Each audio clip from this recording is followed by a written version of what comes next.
Hello friends, good evening everyone, and welcome to this last day of this series of company law. And why I am a vice chairperson of this committee, Preeti Saula, past chairman WIRC, and we welcome you all on behalf of WIRC ICAI. And friends, today we have this coming session on penalties under Companies Act, and we have with us CA Padmashree Crasto as well, a renowned faculty. And I wish all of you a very happy CA Foundation Day. Tomorrow will be completing 72 years of ICAI. So wish you a very happy Foundation Day of ICAI.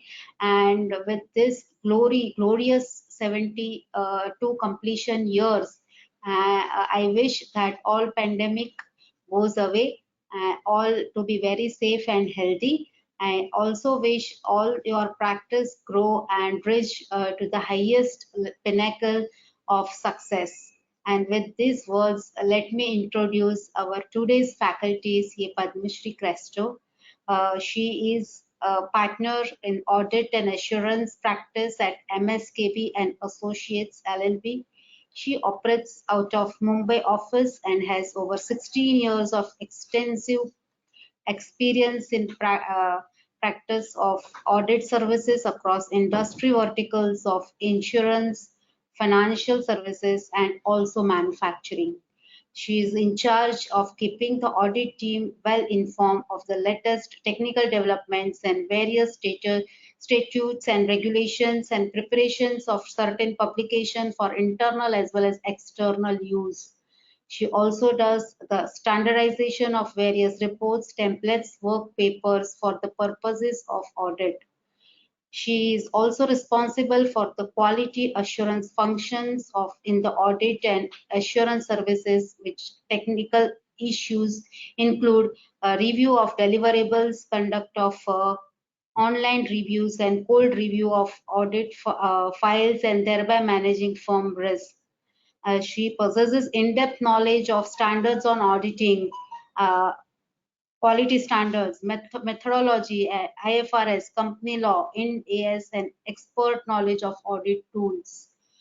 She imparts training programs on technical quality methodology and other matters of professional interest. She is a contributor to WRC publication, anthology on CAM and other reporting matters, model financial statements for non-corporate entities, as well as she is always available for WRC for serving the knowledge in various sessions. So with these kind words, on behalf of WRC, on behalf of ICI and all participants, I welcome you to this forum for this session. Welcome, Ms. Padmashree Crasto. Thank you so much, ma'am. Thank you for the kind words. Wish you also very happy CA Foundation Day in advance. And I think there are many more years to come. And with all your support, I think it would grow very rich and prosperous. Thank you so much. Can I show the screen, Subhashji? That's okay? Yes, ma'am. Yeah. Yeah. Can you see the screen? Yes, the screen is visible. You are also visible. Thank you so much. Okay, so today here we are, hello, good evening to everyone. I think we have slightly started late, but I think we are well there to cover the entire topic. The topic for today is basically all the major penalties for non-compliances. So there are very minor penalties, there are few minor penalties also. So how we have gone about, how I have gone about the the PPT, the presentation, or to put forward is we have picked up the major penalties. I'm not saying these are the only penalties, but there can be few more inside some sections and some rules. So there may be few other things also. So these are the major penalties for non-compliances. What do we have in store today is the overview of penalties, like why is a penalty laid out, and then chapter wise try to cull out which are the penalties, and then to whom it is applicable, and how much is the quantification, whether there is the criminal offense, whether it is criminal offense or otherwise. So that's how in tabular format, obviously in penalty there is nothing much to decorate or design or subjectively write, but in tabular form have tried to present that for quick understanding. I think while preparing this presentation, one of the things that that came to my mind is that even within the firm, I think we can say I can circulate this, because this has become a handy material to just check where is the penalty, what is the penalty, and also at times we need to make qualification. So it's easier to determine on terms of materiality, qualitative as well as quantitative materiality.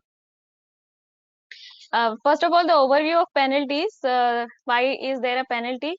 The law proposes various obligations which are to be discharged by the company's directors, managers, and other officials. Any non-compliance of such obligations attracts punishment, which can be imprisonment and/or fine or penalty. Now, if we understand the basic precinct of Companies Act, as we all know from ages, and the things that are reiterated in all the 7 volumes of Ramaya, is something that is whether any act is prejudicial to the interest of the company. So, as in, in case of any insurance company where it talks about interest of the policy holders, so there is always a policy holder protection committee and policy and things like that. So similarly in this, the prejudicial, whatever is prejudicial to the interest of the company is always, so every judgment or everything is seen from this angle, that whether the act is prejudicial to the interest of the company. If anything is prejudicial to the interest of the company, then it is obviously by law of natural justice, that is something that actually gets held up as compared to the other matters. So Companies Act specifically stands on this, and then there are duties and obligations that are cast on each of the type of people who are there in the company. One is officers, second is directors, then the auditors, then the external people, then the shareholders, everyone. So whoever is not compliant with that, so at times there are penalties on the companies itself, and at times there are penalties on individual basis as well. So that's how the penalties are laid out. As we all are aware, 2 years ago, so when Companies Act 2013 was introduced, there were many criminal provisions. That means there were lots of provisions wherein there were arrest or criminal offense. It was the procedure was to be under CRPC, and it was to be a criminal offense. But I think 2.5 years ago, 2.5 years ago, there was a notification which actually decriminalized many of the offenses. So there were few of the offenses which actually government or the law making authorities thought initially that this has to be a deterrent and it has to be a criminal offense. However, later on, after a evolvement of the act over a period of time, I think these were the sections wherein it was more of procedural or administrative matters, and that's why the criminalization was dropped over there. So Companies Act 2013 as such has stringent punishments and penalties. So comparatively, as compared to the 1956 Act, the provision, the penalties have all gone up.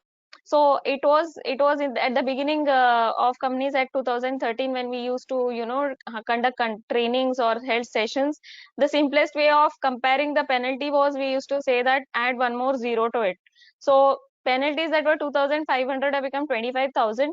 Penalties which were 50,000 have become 5 lakhs, and so on. So generally, I think there is a zero to it in most of the places, but I think in many of the places it has gone even beyond 10. The original digit also has changed.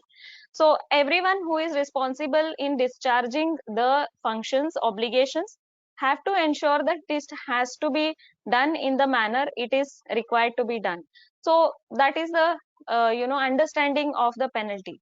One of the important things that we have to understand while understanding penalty is specific penalty and residual penalty. What specific penalty?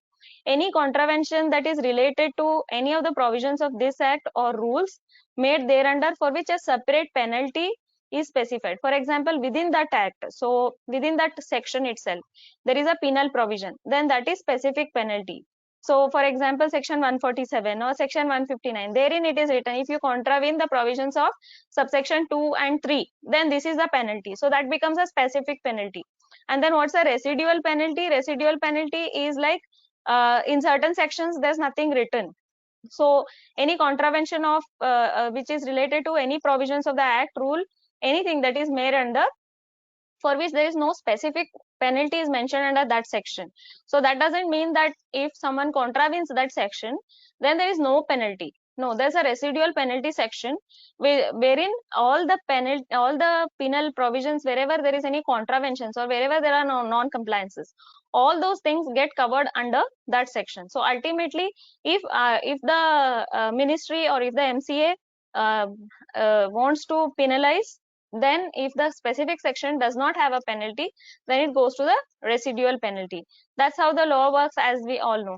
But this understanding is most important, because this will help in day-to-day administration, as in filing of forms, and also in dispensation of certain duties, and also in audit, if there are major non-compliances, then whether to qualify, not to qualify. So these are the matters that has to be kept in mind. So this specific vis-a-vis residual penalty will come very handy whenever you look at any section from an overall compliance perspective. Let us go chapter by chapter as to what are the penalties and what are the fines for non-compliances. So first is actually we will start from the incorporation of the company to the winding up of the company. So first is incorporation of the company and whatever is the matters that are incidental thereto. So what is the non-compliance over here and what is the penalty? The nature of default is, the members are actually severally liable in certain cases. So there are certain obligations. Now we are talking about uh, incorporation of the company. Whoever is the member of the company during that time, or who is carrying on the business after 6 months and is cognizant of the fact that it is carrying on the business with less than 7 members or 2 members, as the case may be. That means in case of public and in case of private limited company. In case of private limited company, if it is carrying on the business with less than 2 people, and in case of public limited company, if it is carrying on the business of less than 7 members. So the company is newly incorporated, so there may be only so many shareholders, and so the members are here severally liable in case of this kind of an act. So any company basically at the time of formation has to have the minimum number of shareholders. So what is the punishment over here? The punishment is they shall be severally liable for the payment of whole debts of the company contracted during that time, and may be severally sued also therefore. So this is a less known fact, but the point why it is covered here is, we have seen cases. For example, a company has been formed. There is a person who has signed the MOA, but after that, due to some issue, say for example, he is no more, or there is something that has happened to that person. So there has to be, within the reasonable period or within the procedure, it has to be refilled, or it has to be fulfilled, or an application in the relevant section has to be made to MCA. So if that is not happening, and if it is continuing to carry the business over a period of 6 months, then whatever is the debts of the company, they become severally liable. So as we know, the basis of this is basically, as we know, company is a separate legal entity as compared to the individual. So when we have a proprietary business, it's different, and when we have a company, it's different. So company is a separate legal entity. So when we are talking about separate legal entity, in spite of having it, and if we are not fulfilling the basic requirement of how many members are to be there in the company, then obviously it goes back to say that it is a, individuals are running the business and not as a company, and that's why the liability is several in this case. uh, next section within the same chapter is section 8 subsection 11. We all know that what is section 8 for. It is for formation of companies with charitable objects, or so if there is default in terms of compliance of the related objects of the charitable clause of the charitable company. So in case of a company, the person responsible, there will be a fine of minimum 10 lakhs and maximum up to 1 CR. So the fine is quite huge here. So the intention is, when we are talking about formation of a company for a charitable purpose, It has to be actually formed for that purpose and used for that purpose. We cannot form it for some other purpose and then make a default in it. So if there is default in terms of that section 8 registration, and not only registration, carrying out of business, then these are the fines that are applicable. And in case of director and officer of the company who is in default, the fine is minimum 25,000 and maximum 25 lakhs. So the range is quite huge. For an individual, 25,000 to 25 lakh, and for the company it is in the range of 10 lakh to 1 crore. The next section, when we the next chapter that we go to is after incorporation. We generally have this issue of shares, that chapter that deals with issue of shares. So if there is anything that goes wrong in a prospectus and allotment of securities, so section 26 deal with matters to be stated in prospectus. We all know that if the company is going for a prospectus issue, that means a public issue, or for a wider issue, or any kind of right issue, or qualified institutional buyer issue, any kind of these matters, then the prospectus is actually a document on which the investors rely upon and provide their and invest in the company.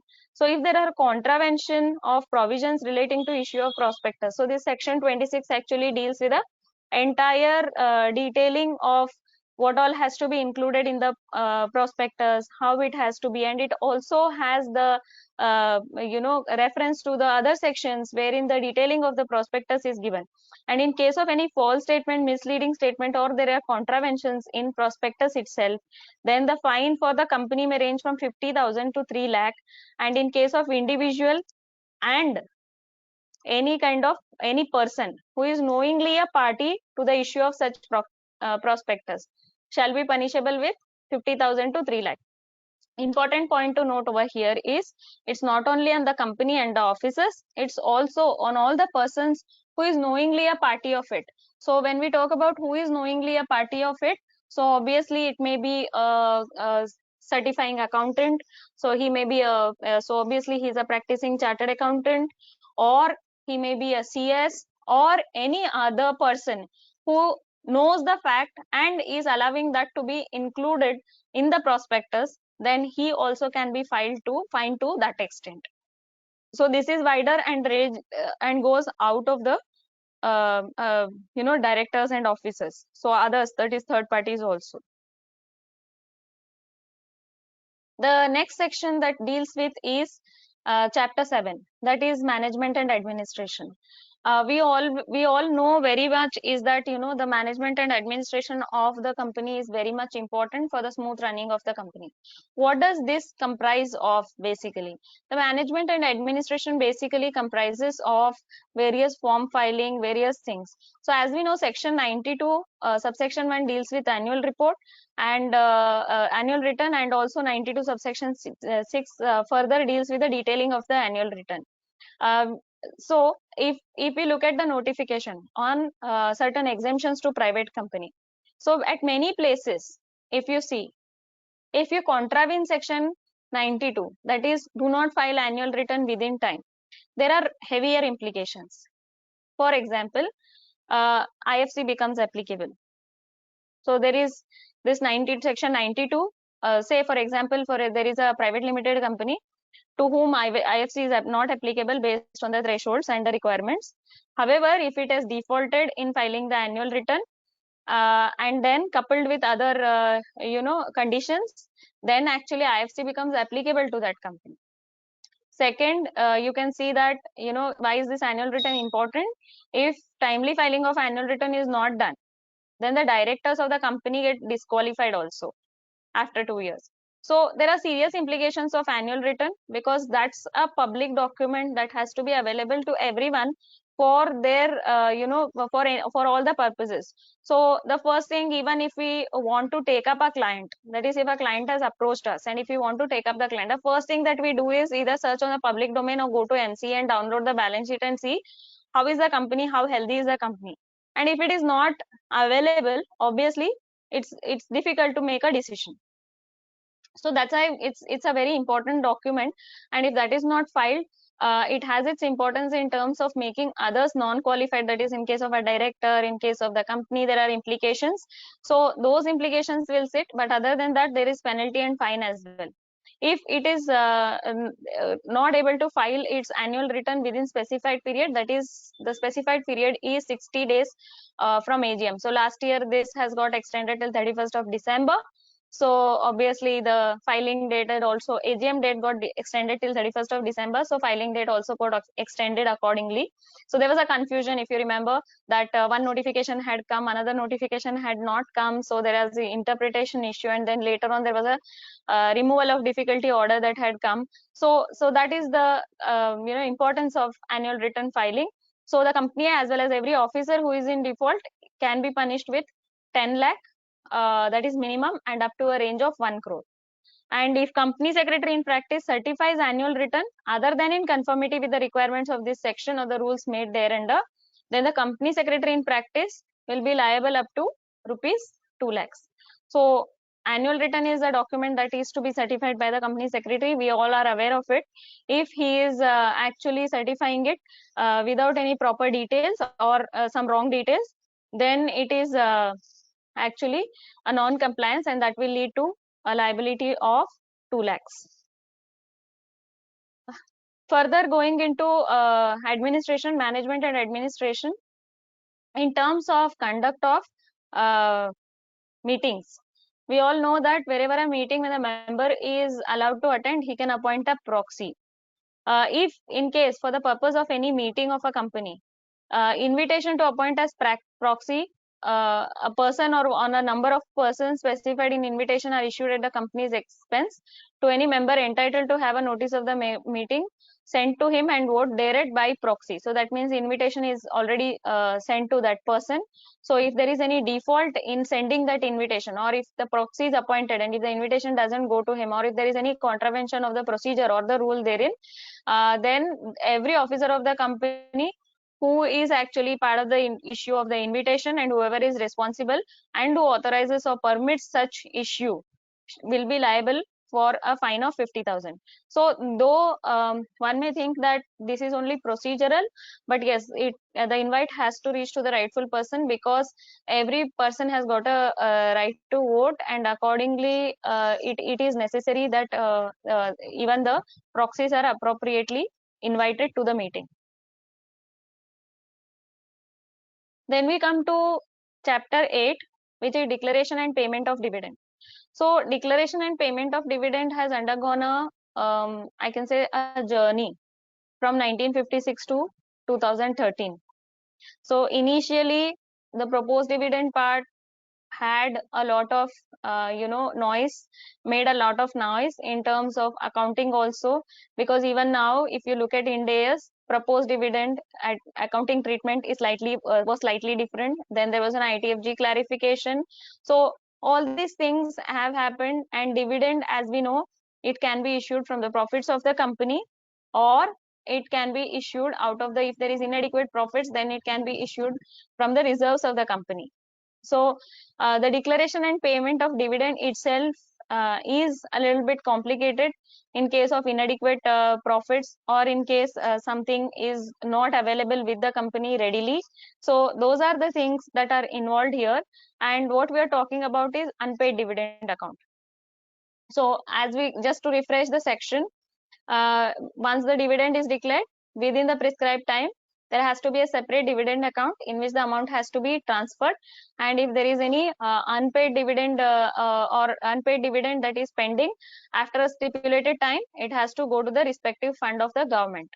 If company fails to actually keep a separate account and keep account of the separate unpaid dividend account, what is the penalty? That in case of company, the fine will be minimum 1 lakh, and in case of continuing failure, that is, if it has not rectified the failure, it can be a further penalty of 500 for each day after the first during such failure continues, and maximum up to 10 lakhs. So this is slightly, I can say huge, because 500 per day from the continuing offense is quite a bit of amount. So as compared to the dividend itself, this penalty may grow quite high. So we have to be careful in case of unpaid dividend account and whether things are actually getting properly transferred over there or not. Further, in case of every officer of the company who is in default, who had to do this duties and who won't and who has not exercised, the fine will be 25,000 in case of continuing failure, with further penalty of 100 for each day after the first failure, and maximum up to 2 lakhs. Now, there is a term that is always used in each of the sections which says that the officer of the company who is in default. So, if you look at the definition of who is the officer in default. So, number one, officer in default is the person who was entrusted with this duty, but he did not actually carry out those duty. So, if you look at the definition of officer, it includes all those people who was supposed to carry out the duties as entrusted to them. Further, directors are also included as officer for certain purposes. So everywhere, wherever we find that the officer who is in default, it goes to the specific person who was supposed to complete the duty or complete that obligation, but he did not do it. So who is the person who was not able to? There was a penalty on the company and also the person who is in default. So both the things happen and both the things go hand in hand. And in every section you will find this. And there are at times case laws in Ramaya also that are referred to, wherein it is a task in itself to actually determine who is the officer in default. So in case of determining of officer in default, there are case laws as to who was entrusted with this kind of a duty. So that in itself is a debate, but uh, almost every section wherever there is a penalty or a prosecution is issued, it's always on the company and whoever is the person who is responsible for.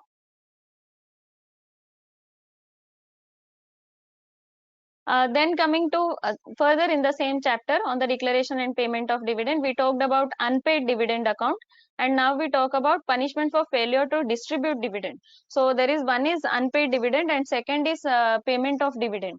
So when we talk about payment of dividend, timely payment of dividend is as important as we have as the unpaid dividend account. So whenever we have a timely payment which is scheduled, that is within the number of day, within the stipulated number of days of the dividend a declaration, payment has to be made. First it has to be transferred to another account and then the payment has to be made. So in case if there is failure to distribute these dividends, and what is the type of default? In case the dividend is declared by the company but is not paid, or the warrant in respect thereof has not been posted within 30 days from the date of declaration to any shareholder entitled to the payment of dividend.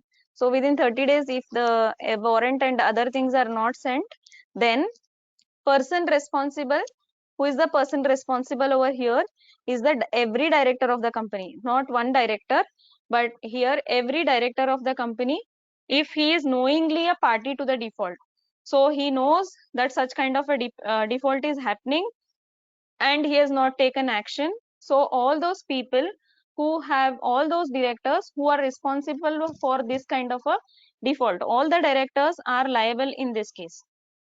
What is the punishment for contravention? Here there is a criminal punishment, that is imprisonment, which may extend to 2 years, and fine minimum 1,000 for every day during which such default continues, and company is liable to pay simple interest at the rate of 18% per annum during the period for which default continues.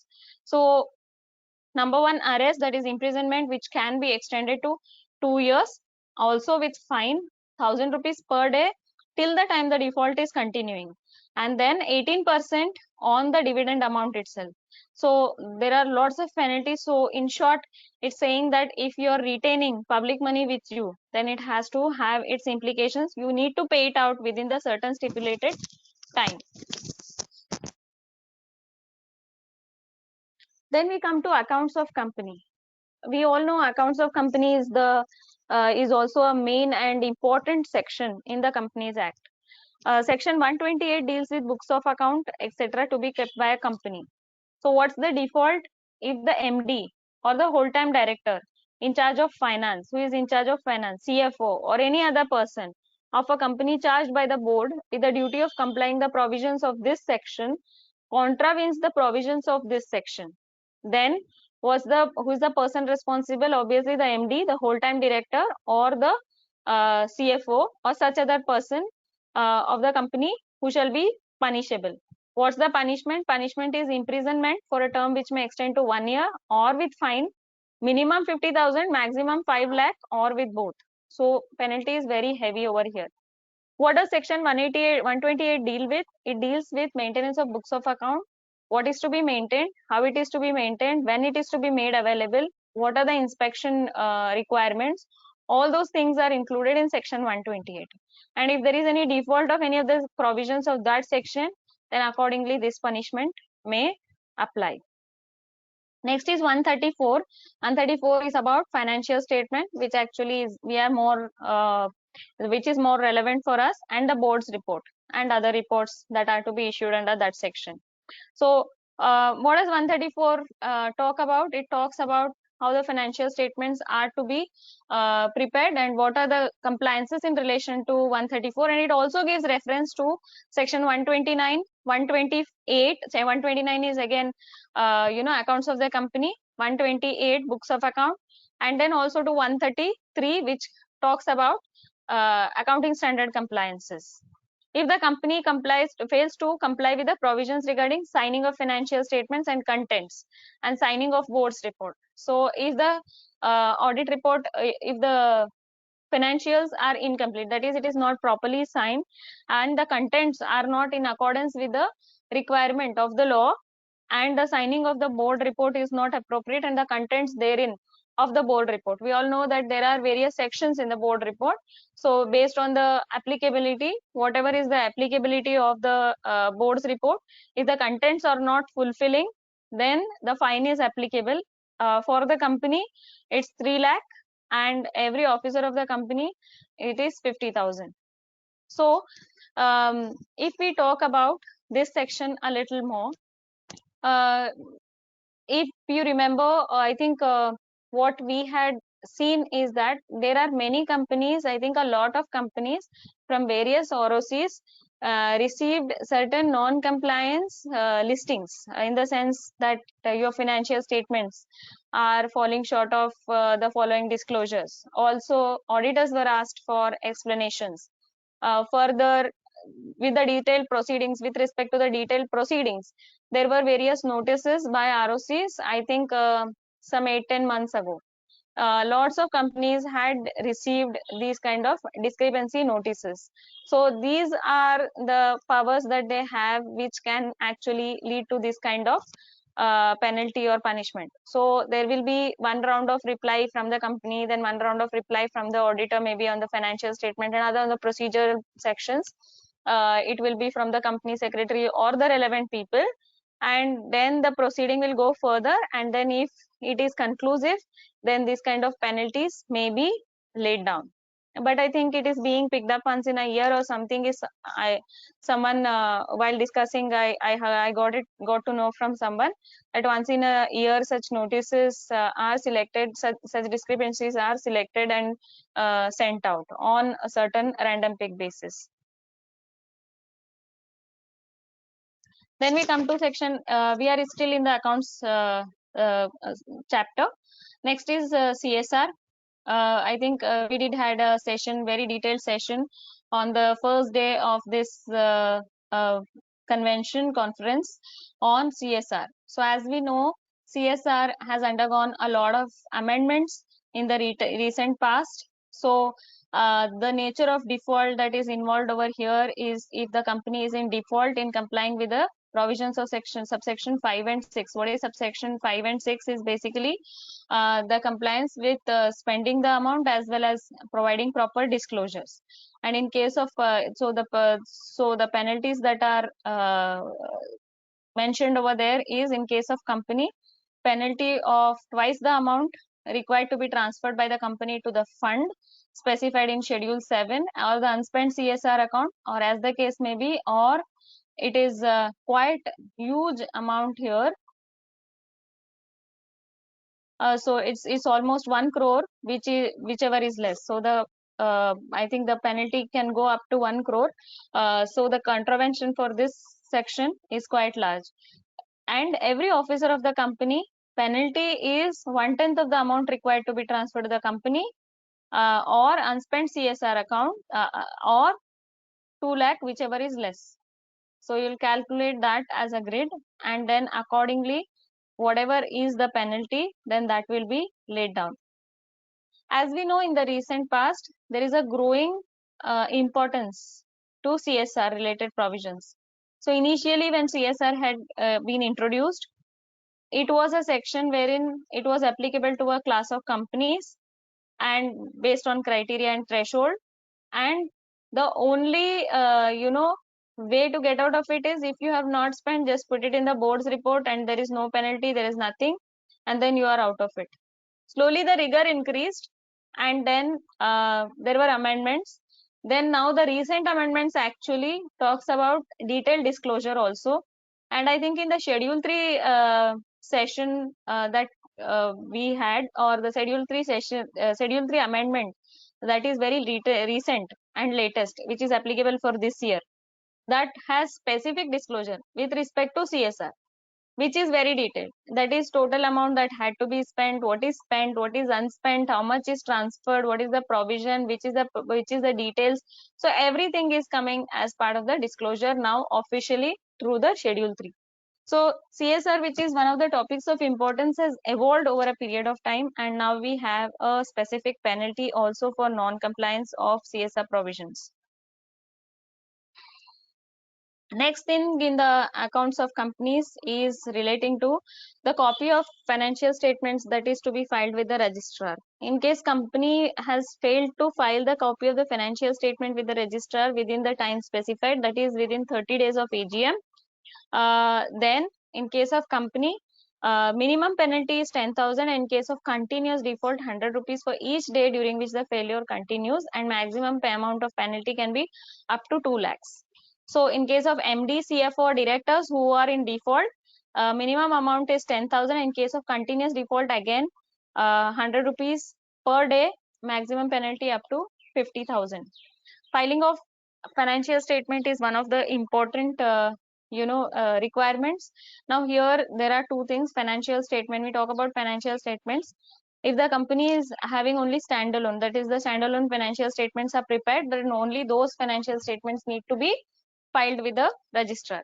Now if you have a subsidiary or an associate as defined under section 129, whatever are the provisions for standalone financial statements, as is applies to the consolidated financial statements also. So the filing will also include the consolidated financial statement filing. Third thing that would be relevant over here is the filing of subsidiaries report as well, to a certain extent the foreign subsidiaries report. So those things also form part of this. So this has to be seen as a whole, and not only as a standalone financial statements requirement on updation. Next we come to the uh, uh, another important chapter of Companies Act, which is audit and auditors, which are more relevant for us because it's directly on us. In case of section 140, that is removal, resignation of auditor and giving of special notices.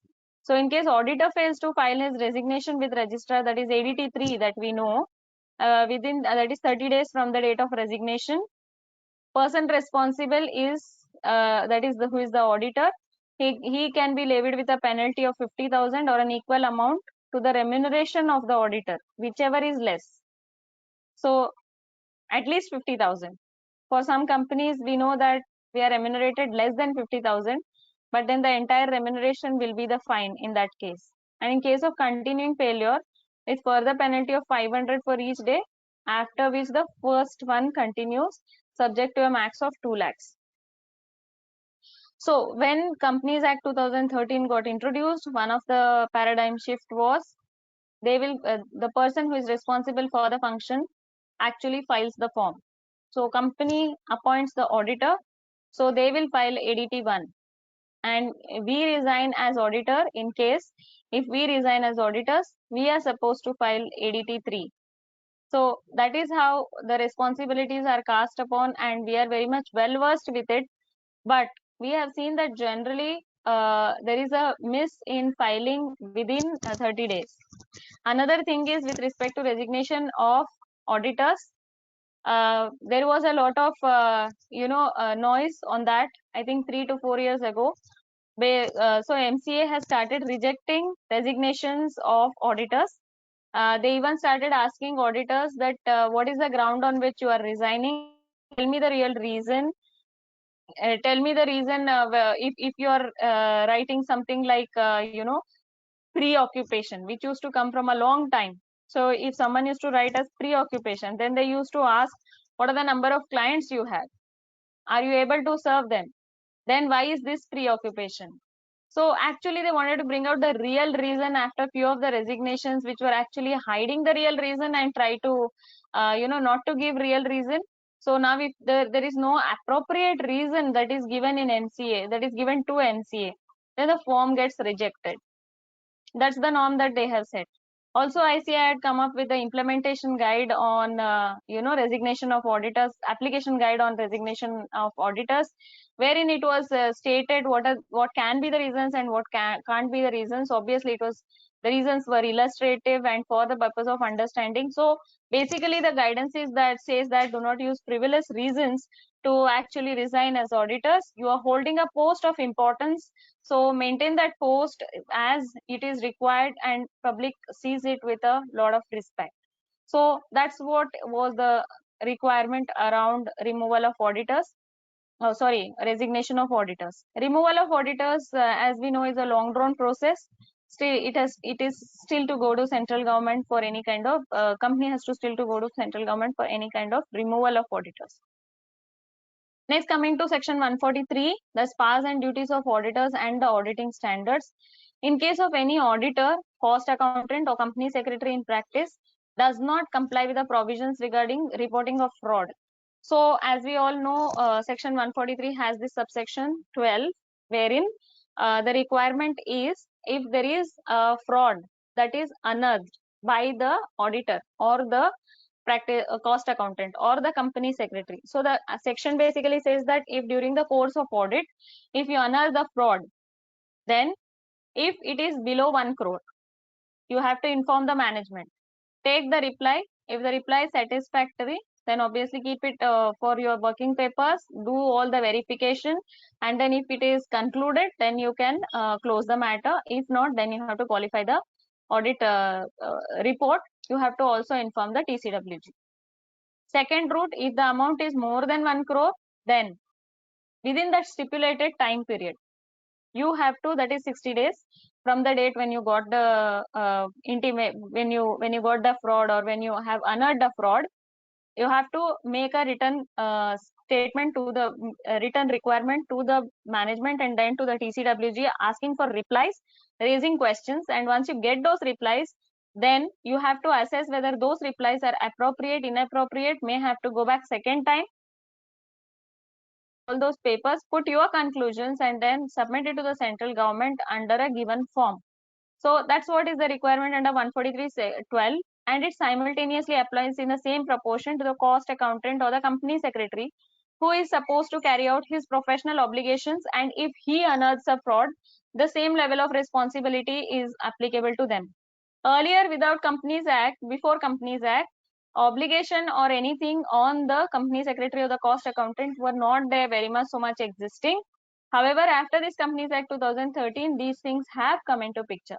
More so, direct reporting of fraud to central government is like under the we have always heard about FCPA and the UK Bribery Act. So those are the Foreign Corruption Practice Act and the UK Bribery Act. So those are the kind of acts wherein it is requiring us direct reporting to the central government. Similar provisions are brought into our reporting as well. So in case if he knows that section, in case if he unearths that thing and if he is not reporting to the central government within the time period or does not report to at all, then in case of listed company, the fine is up to 5 lakhs, and in case of any other company, it's up to 1 lakhs.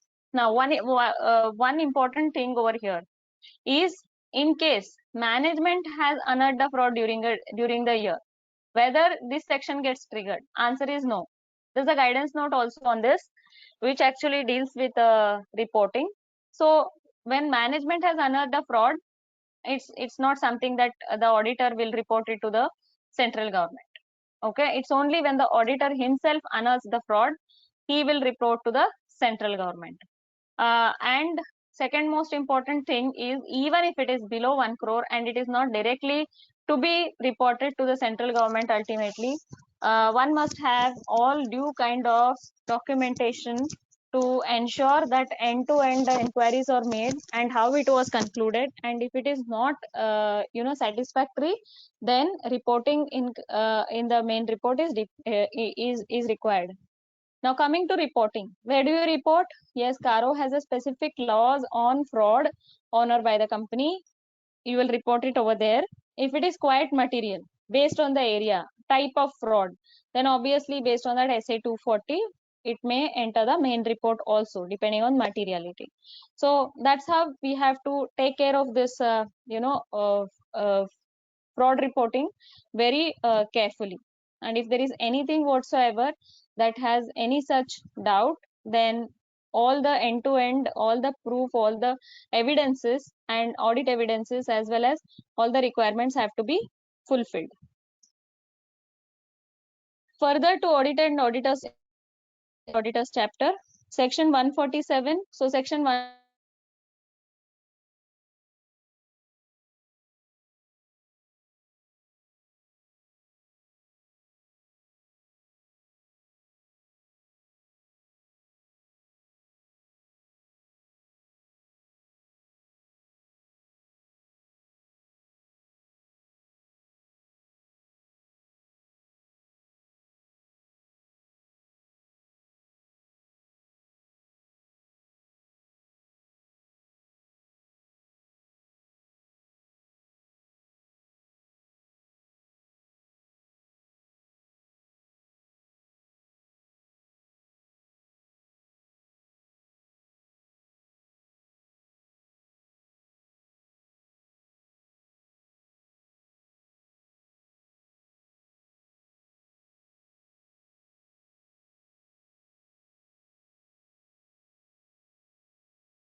Subhash ji सुनाई दे रहा है? Hello हाँ madam सुनाई दे रहा है। Hello सुनाई दे रहा है हाँ क्या? मैडम सुनाई दे रहा है, ओके सुनाई दे ओके रहा है। हाँ मैं बस स्क्रीन शेयर करती हूँ। स्क्रीन दिख रहा है क्या? स्क्रीन दिख रहा है क्या? ओके, किसको स्क्रीन सर? दिख रहा है क्या?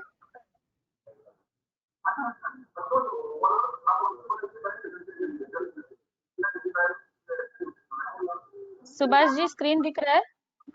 हाँ मैडम दिख रहा है, स्क्रीन दिख रहा है। Okay thank you.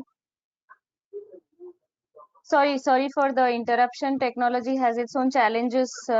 I think, yeah, it was technological glitch. Sorry, net got disconnected for a minute. So we were on the auditor section, section 139 to 146 we spoke about. Yes, Then contravention of section 144 and 145. So 144 is basically other services that an auditor can provide, that is prohibited and non-prohibited services as we know. And section 145 as well. So the person who is responsible is the auditor, and then the minimum fine is 25,000, maximum 5 lakhs, or 4x of the remuneration of the auditor. That's 4 times of the remuneration of the auditor, whichever is less. So the penalty over here is quite huge. And in case of contravention of knowingly and willfully with the intent to deceive the company or its shareholders or creditors or tax authorities, so if the auditor is part of any such kind, so actually it goes into 447. 447 is fraud against the company. So actually from here it goes to 447, and if that is the intent of the company, then there is that is the intent of the auditor, who is actually hand in glove with the management on certain things, then it can go up to imprisonment for a term which may extend to 1 year, and fine which is minimum of 50,000 and max 25 lakhs, or 8x of the remuneration, that is 8 times of the remuneration of the auditor, whichever is less. So 144 non-audit services, we have to be careful. We should not be providing any prohibited services over there, or we should not be indulging in any of the services which actually can be termed as prohibited or otherwise, and 145 which goes into section 447, which is again fraud wala section. Further, 147(3) has, if the auditor convicted in above section, he shall be liable to refund remuneration received by him to the company, pay for damages of the company, statutory bodies, authorities, or to members or creditors of the company for loss arising out of incorrect or misleading statements of particulars made in his audit report. So this is a very wide implication section. This section has so much of implication on the auditors that before doing anything we have to think 100 times whether we are doing the appropriate thing or not, because we have to have all the backup and all the documentation of what we are doing. If we do not or if we are not able to conclude, or if we are not able to obtain comfort, then I think the only answer that we have is either to qualify or to move ahead and not get into those kind of issues which will actually lead to a very heavy implication. Then we come to directors. Directors, as we know, are the board of directors is through which the company makes the decision. So board of directors is the most important body in all the companies, and the directors actually have the powers. So there are lots of powers. Also there are lots of duties. There are eligibilities, and there are qualifications, disqualifications. So all the things around the administration revolve around directors. So in terms of appointment and qualification of directors, penalty for default of certain provisions, that is 152, 155 and 156. So that is qualification also with respect to how they have to be appointed, what's the course of appointment. So any contravention with respect to that, which is in case of that, that individual or the director of the company is liable for 50,000 penalty, or if it is a continuing default, 500 rupees for each day for which the default continues. And in case of 165, so there is a limit curtailment on the number of directorships. And at the beginning of this year, of this Companies Act, it was said that if you have more directorships, then you have to cut off. So the maximum number of directorships have to be maintained and no more directorship has to be taken. Contravention, if he holds more than the allowed number of directorships, then the person holding office as a director is more, if he has more than the number, then amount of penalty on such person is 2,000 for each day of continuing default after which the first default is recognized, and maximum up to 2 lakh rupees. And a further thing wherein it may get into his disqualification also, because if he is convicted, then he cannot be he cannot be qualified as well. Then further, with respect to section 167, we talks about vacation of office of director. If the person functions as a director, even when he knows that he is the office that is held by him has become vacant on account of any disqualification specified in this section. So 164, as you know, deals with a lot of qualifications as directors, and 167 talks about the disqualification. When does he become a disqualified director? If he knows that he has become disqualified to be a director, but still he continues to be a director in the office and he performs his duties as director, knowing that he has vacated, his office has become vacated still, then he is actually liable for a punishment of minimum 1 lakh and up to maximum 5 lakhs. So a person who becomes aware of it has to actually vacate his office. Further, if the company does not ratify his acts, then he becomes responsible for the acts that has been actually done. Further, if those acts are fraudulent, then it goes to section 447. So those are the type of implications in terms of directors. Then we come to section 172, which is the punishment section. If company contravenes any of the provisions of chapter 11, that is appointment and qualification of director, and for which no specific punishment is provided therein. So this is a residual penalty section for the chapter. So company and every officer of the company who is in default shall be liable with 50,000, and in case of continuing failure 500, and in case of company maximum 3 lakhs, and in case of officer who is in default up to 1 lakh. So that's the residual penalty for the entire chapter. Section 178 deals with nomination and remuneration committee and stakeholders relationship committee. So appointment, qualification, dealing with the matters in nomination remuneration committee, all these things, in case if there is any contravention, penalty for the company is 5 lakhs, and in case of any of the officer in default, it is 1 lakh. Then going to meetings of the board of directors and its powers. We all know that all the decisions that happen are through the meetings of the directors and the board. So when we talk about meetings and the powers of its board, so all the there has to be certain protocols that have to be followed and certain requirements that has to be met with.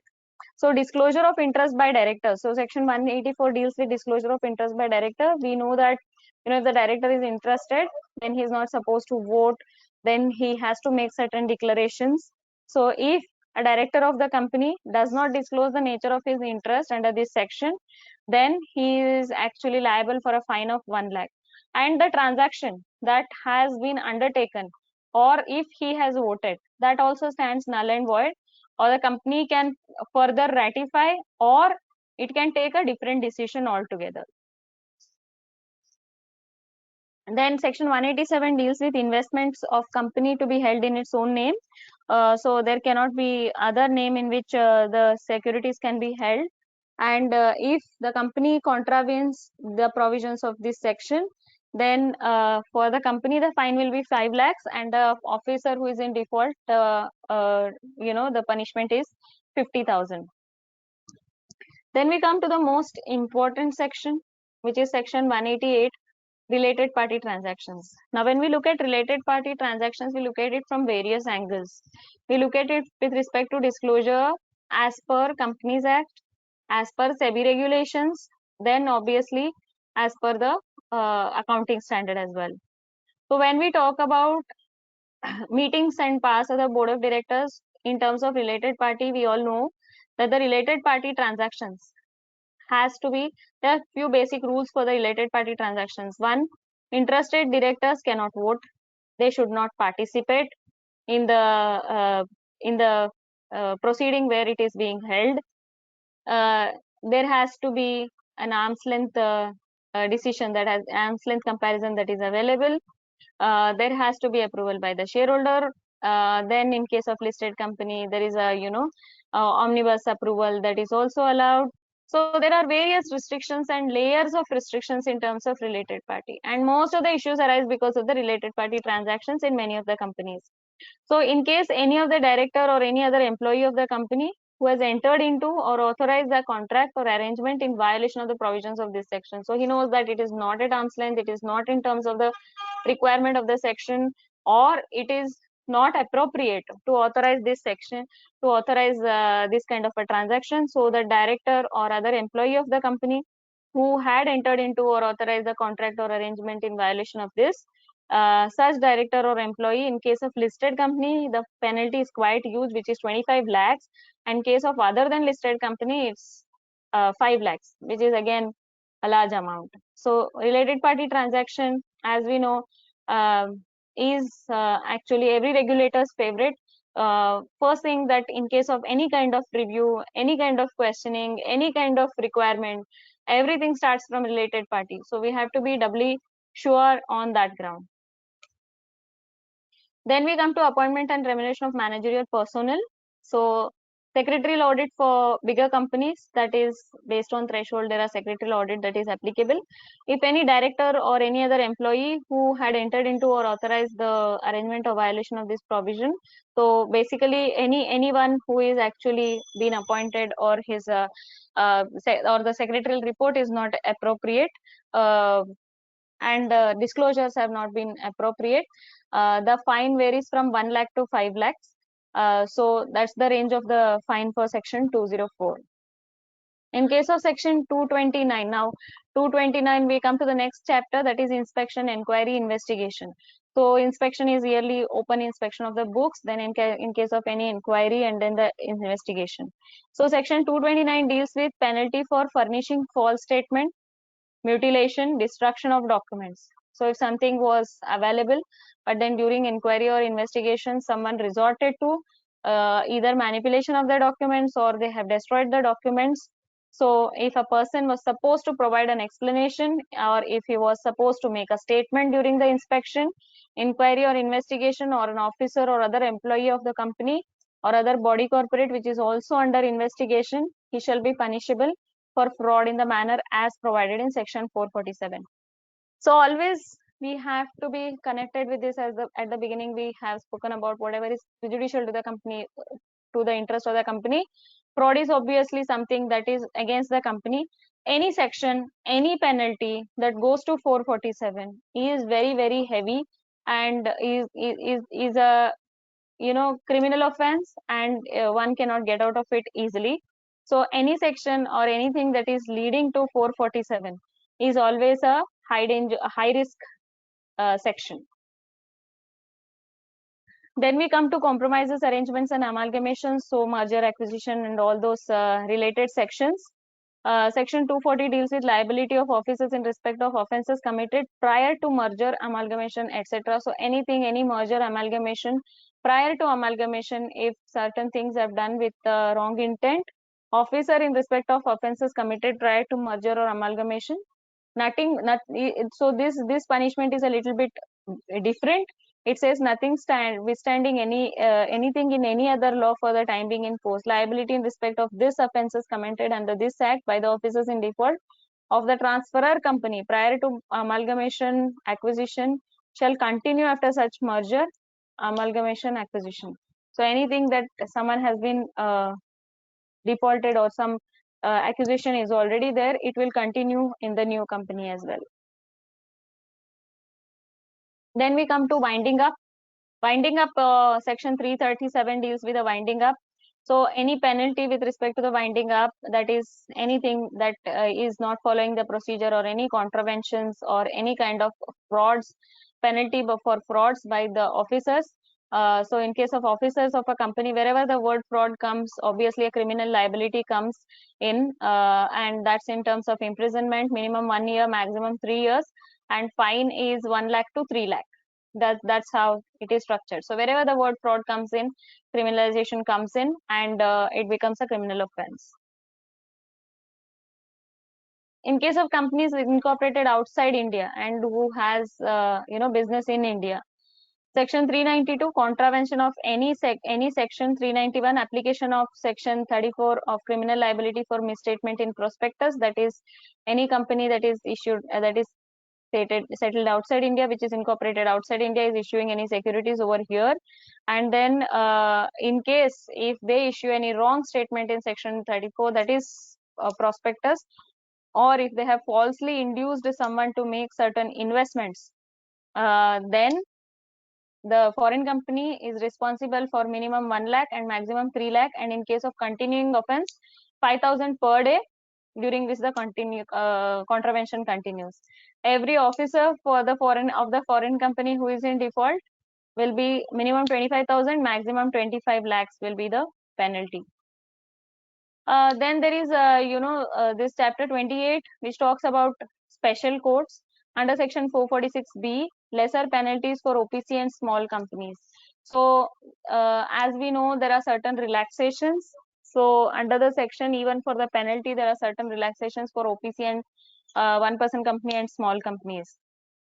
In case if a penalty is payable for non-compliance of any of the provisions of this act by one-person company, small company, or startup company, or producer company, or any of its officers,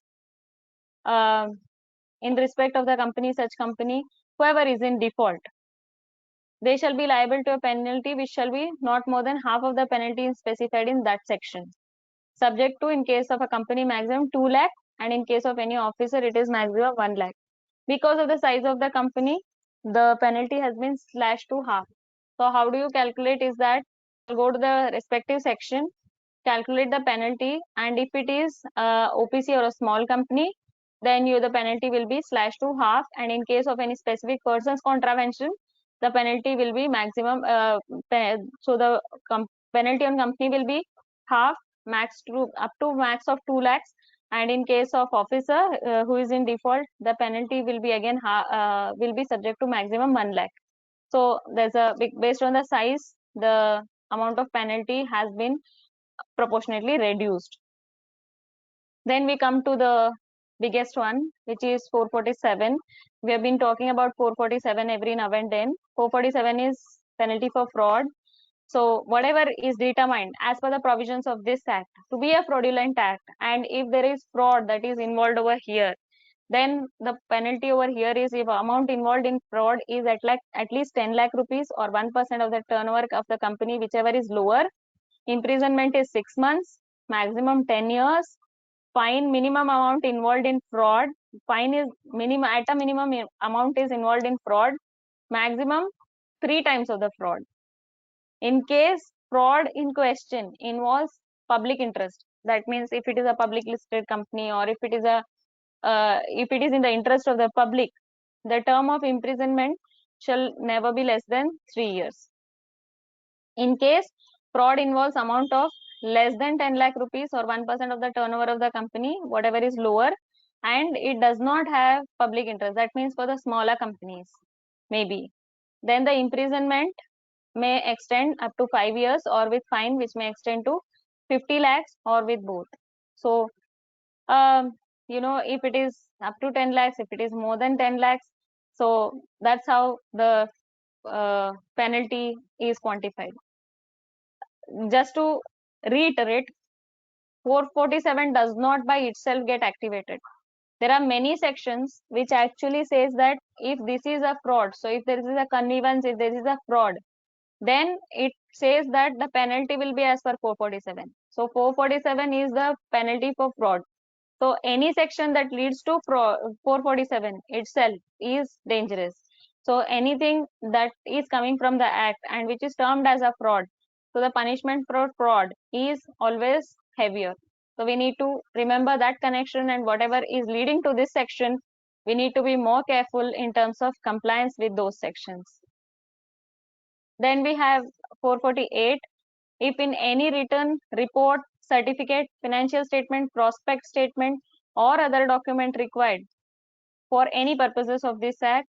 If there is a false, if there is a statement which is false in any material particulars, knowing it to be false, that means if the person is aware that it is false, or which if it amounts to omission of any material fact, knowing it to be a material, any person who makes a statement is liable under section 447. So 448 actually goes back to 447. It says that anywhere, anything which is done with a wrong intention, done with a wrong intention or hidden with a wrong intention, goes back to 447 again. So again, penalty will be calculated as per 447. So this section basically was not there in 56. 447 was also not there in 1956 Act. Both these have come now, and both these are obviously quite heavy. 449 deals with punishment for false evidence. In case intentionally someone gives false evidence upon examination on oath or solemn confirmation authorized under this act, or under affidavit deposition or other solemn affirmation in or about the winding up of the company, or under this act or any other provision, then whoever does it intentionally, again there is an imprisonment minimum 3 years and maximum 7 years, and then fine is maximum up to 10 lakhs. That's how it varies. Then we have section 451, which is in case of repeated default. If any company, if a company or officer of a company commits an offense punishable either with fine or imprisonment, and where the same offense is committed for the second or subsequent occasion within a period of 3 years, so company and every officer will be liable to a fine of 2x, that's twice the amount of fine for such offense, and in addition to it, imprisonment provided for that offense.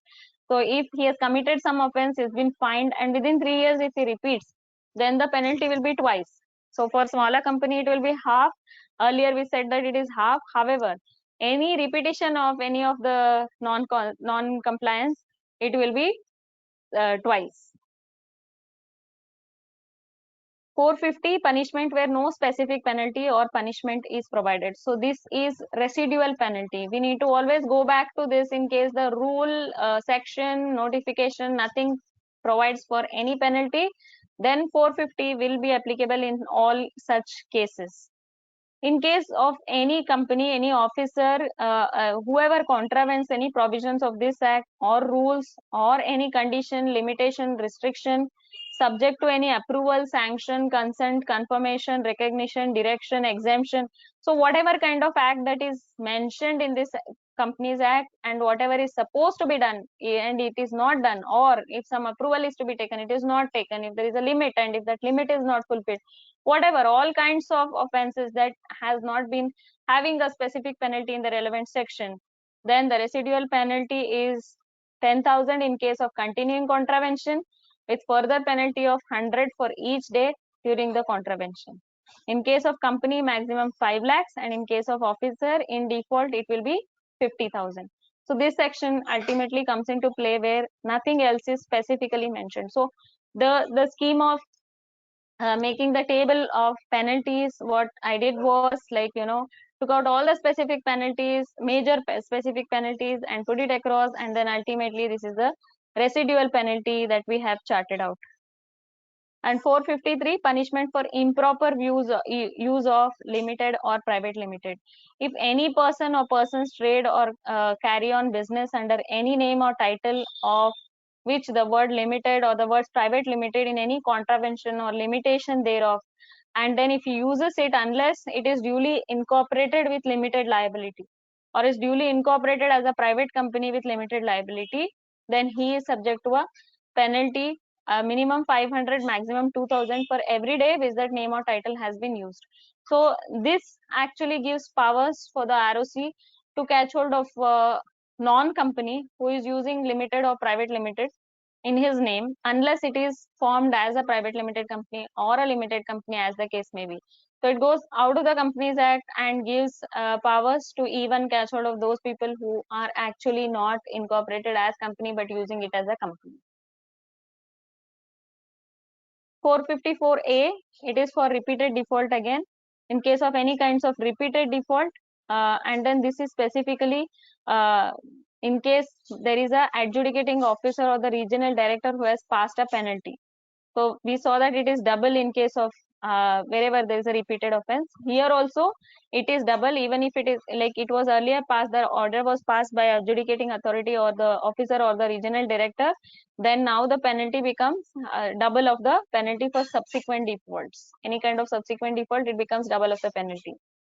I think that's all from on the penalties of the entire companies at whatever is the major penalties. Um, uh, any questions that anyone has? I can take up the questions quickly.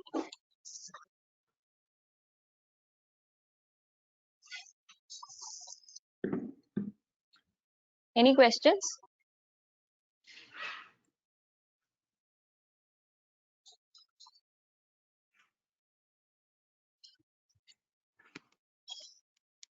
Good evening, ma'am.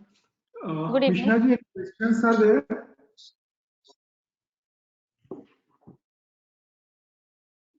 Mishnaji?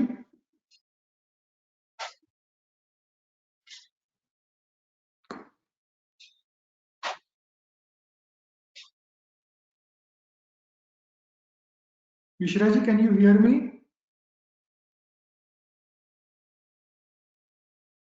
Yes, sir. Are there any questions?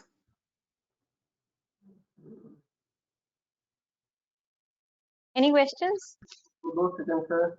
Sir, question नहीं है sir इसमें. Yes? नहीं, question नहीं है sir इसमें. Okay, okay. Okay, ma'am. I think there are no questions from the participants. Ma'am, Sure. it was a wonderful session, and thank you very much for accepting the invitation and being with us here for this session on companies law on different penalties under Companies Act. Really, this session was valuable for all the participants.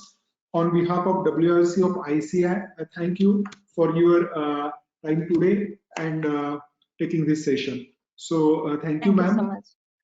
for being with us here today. Thank you so much. Thank you. Thank you for Yes, sir. providing the opportunity, and we look forward for more. Thank you. Yeah, thank you, Padmashree. Friends, moving ahead for the next session on limited liability partnerships, we have with us the learned speaker, CS Makarand Joshi. I will just briefly introduce Makarand Joshi sir to all our participants. Before that, I also welcome CA Shweta Jain ma'am. Yeah. So friends, about CS Makarand Joshi sir, he is a practicing company secretary having experience of more than 20 years. He is a founder partner of MMJC, and MMJC has a total team size of 170 plus professionals.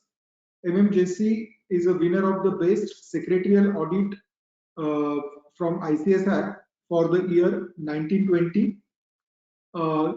CS Makarand Joshi was the member of Auditing Standard Board of ICSI in the year 2018. He is the member of Secretarial Standard Board SBB of ICSI since 2019. He was group convener for the guidance note on prohibition of insider trading published by ICSI. He was member of Research Committee of WRC of ICSI. He is also member of Allied Law Committee and Legal Representation Committee of Chamber of Tax Consultants, CTC Mumbai. He has actively contributed to the Research Committee of ICSI for research about limited liability partnerships, and he has written various articles which have been published in various magazines of ICSI and other forums. And he is a regular writer as well as a regular speaker, and in last 12 months he has addressed more than 100 sessions. So such is vast experience, and specifically he has done the research activity in LLP. The topic for today's session is also related to limited liability partnerships. So we are really fortunate to have you with us, sir, for this topic. So on behalf of WRC of ICI, I thank you for accepting our invitation and being with us today. So with this, I request Shweta ma'am, if you want to speak anything. No, directly we can start the sessions. I think we should not come in between the speaker and yeah. So I request yes, Makarand Joshi sir, without wasting time, to start with this session. Makarand sir. Thank you. I hope I am audible. Am I audible? Yes, sir. Yes. I'll share PPT in my list. Let me show my face also. I'm coming to ICAI's WRC organized seminar after many years.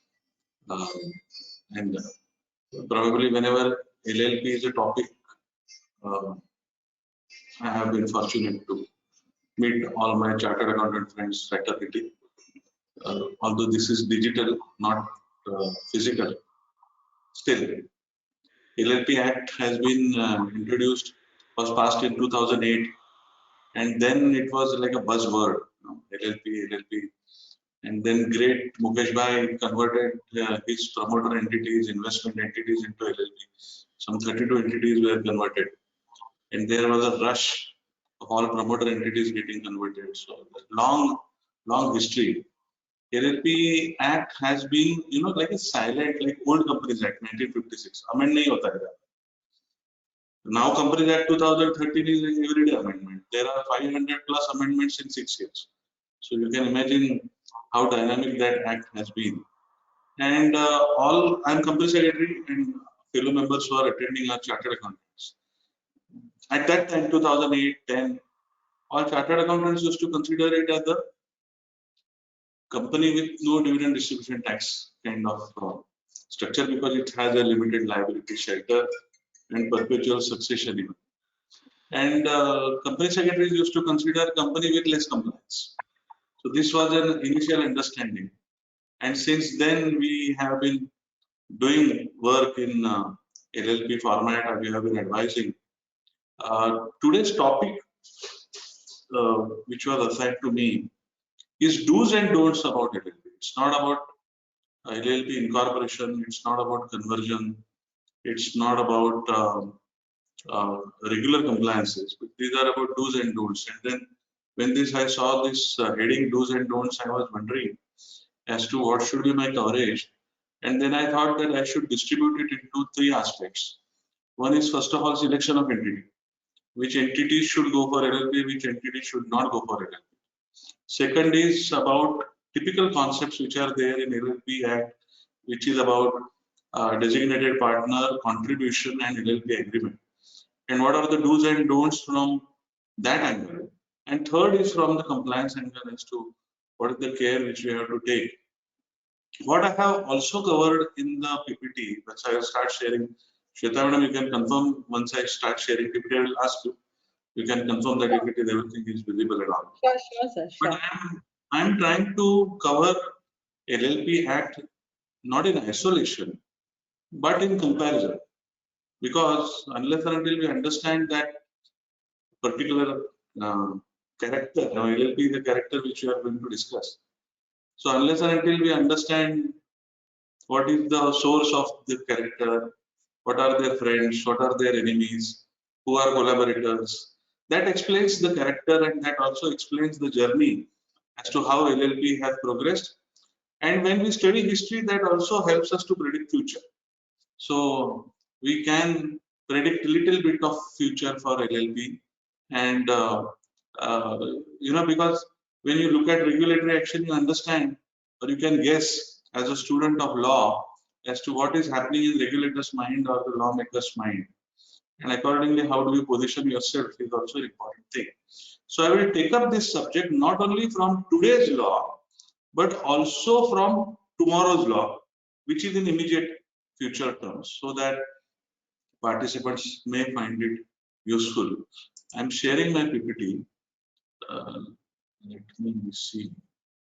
Yes, we can see your screen. Okay. Just yeah.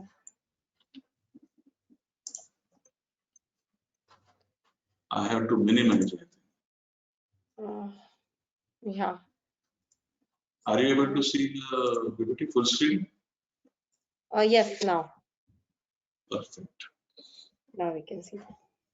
I'm Shweta madam. I'm new to this go-to meeting. We are used to WebEx and Zoom and Okay. Yeah, Ruchi. Zoom is more easy and comfortable to you. I mean, it's user friendly because it's very easy to use it. Yes. I had yesterday, Vaibhav helped me from IWRC to get acquainted. Yeah. But still, if you are not able to see the screen or if the screen is not moving or any other problem, do sound me so that I'm not able to see. I'm only able to see the screen now. So do's and don'ts for LLP and I'll I put my will video off, but I'm online. Yeah. perfect. I hope you are able to see me if at all that is needed to the participants. Yes. We can see you. We can see your screen also. Yes. Thank you.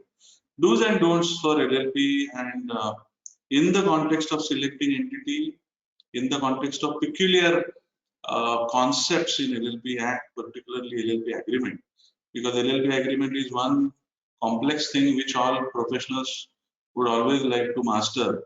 Because I keep telling, and I'm practicing company secretary, so I keep telling in every seminar that LLP incorporation you should charge much more than a company formation. Reason being LLP agreement, or charge LLP incorporation separate and LLP agreement separate, so that you can charge it well. So this is a clearly commercial exploitation opportunity. And third is from the disclosure and compliance point of view, do's and don'ts. Over to this PPT. Before we move ahead, why this was introduced, just a quick Naresh Chandra committee. We all must be knowing, and many of us may know, Shri Naresh Chandra ji, who passed away a couple of years back. I had an opportunity to interact with him as a company secretary, where he was in one of the companies, he was chairman. He headed that committee and he recommended that first of all, if Indian professionals have to compete or have to withstand the global competition, then they have to collaborate and they have to form larger firms. And for forming larger firms, the problem is your number of partners cannot be more than 200, more than 100 earlier in 1956 Act. And now it cannot be more than 100, 200. And earlier it was only 20 and 100 and so many complications. And unlimited liability was another problem. That's why professionals were not collaborating and forming partnership firms. And the law required professionals to form only partnership firm and not a body corporate company was, and even today it is not allowed to be formed as an auditor or as a secretarial auditor or the cost auditor. It was always proprietary and partnership firm. And as a result of that, the Indian firms are not growing and they are not able to cope up. Therefore, one more entity, one more format is required, where partnership principles are retained to an extent to take care of the interest of the expectation of the regulator, which always used to say that the auditor has to have should not have a body corporate and should be a partnership firm, but at the same time offer them limited liability. So one customer was always you and me professionals, and one question to all the participants: how many of you are into attestation service and still doing business in an unlimited partnership firm? Unlimited liability partnership firm. So if we are, then better we migrate. We must have seen all big fours and all even Indian and so big 10 and big 8, whatever number you say, all of their, if they are into audit and attestation and services, then they are in LLP format. And even otherwise, they are in LLP format because dividend distribution tax is not there. So first customer of LLP were always you and me service providers, professionals. The second customer in the mind of regulator was SMEs, because many SMEs they cannot they take the burden of compliance. And this we are referring to. Naresh Chandra committee was way back in 2005. At that time, it was the 1956 Act. They had not seen 2013 Act, which is so dynamic. And therefore, there was an apprehension that small and medium companies, medium-sized companies cannot digest or cannot cope up with the compliance expectations of a private limited company or a public limited company. But they deserve limited liability was a thought which propagated the formation of LLP Act, and then LLP Act got formed in 2008. So this is a brief background about what is the background of why LLP was introduced. So this tells us one do is that all professional firms, all service providers should, given a choice, of course there are other conditions and other things which matter, but we should prefer to migrate into a subject to certain conditions, and that we will discuss as we move further. They can also be propagated to move to LLP format, subject to certain conditions, subject to some cautions.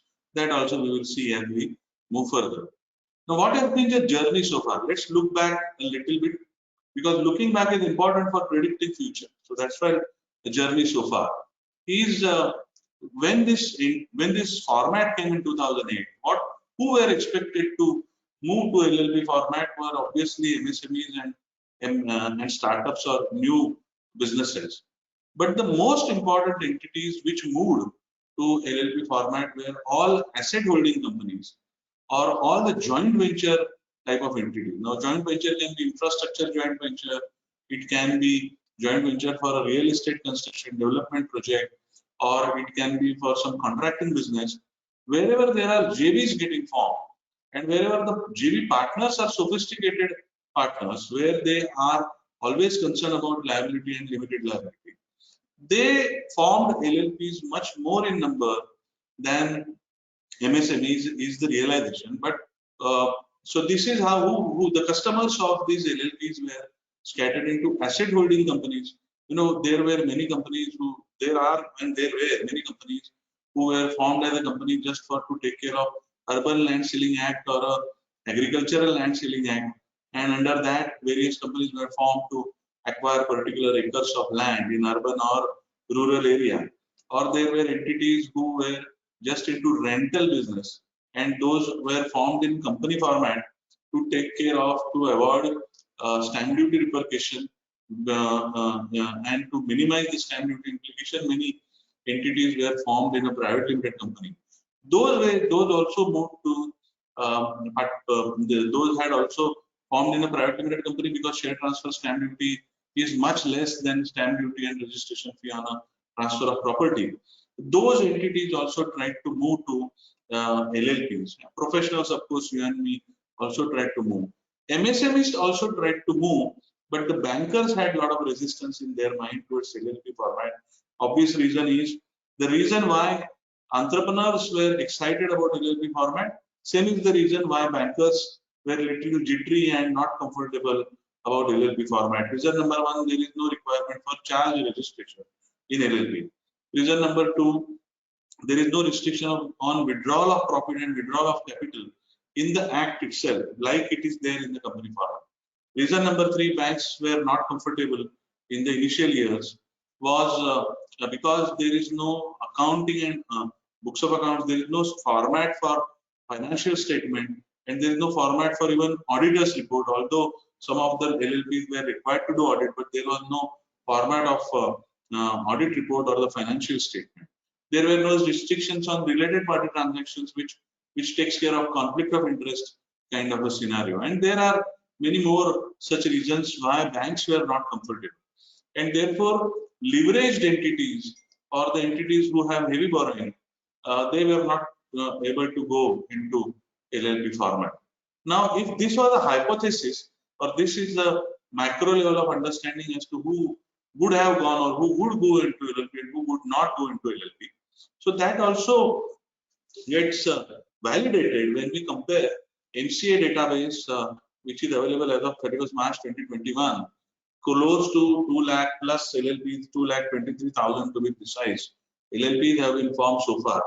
Out of that, more than almost 49%, almost 50% entities are of service industry. So either professional service or IT, computer service or housekeeping service or any other service industry which is cash generating business and less leveraged business.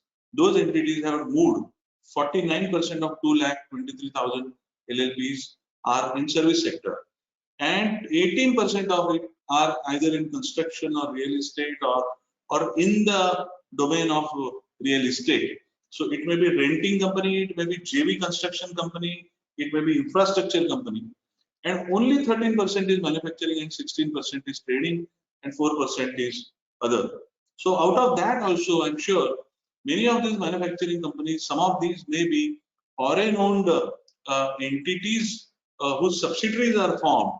Now, foreign company, if they want to want to do business in India, they can either go for license office or a project office, where they have to pay much higher taxes as compared to company format, and then you have to pay much less tax if you work in a limited liability but a partnership format LLP, where there is no dividend distribution tax, and therefore multinationals or foreign owned, particularly foreign-owned individual entities, have preferred LLP.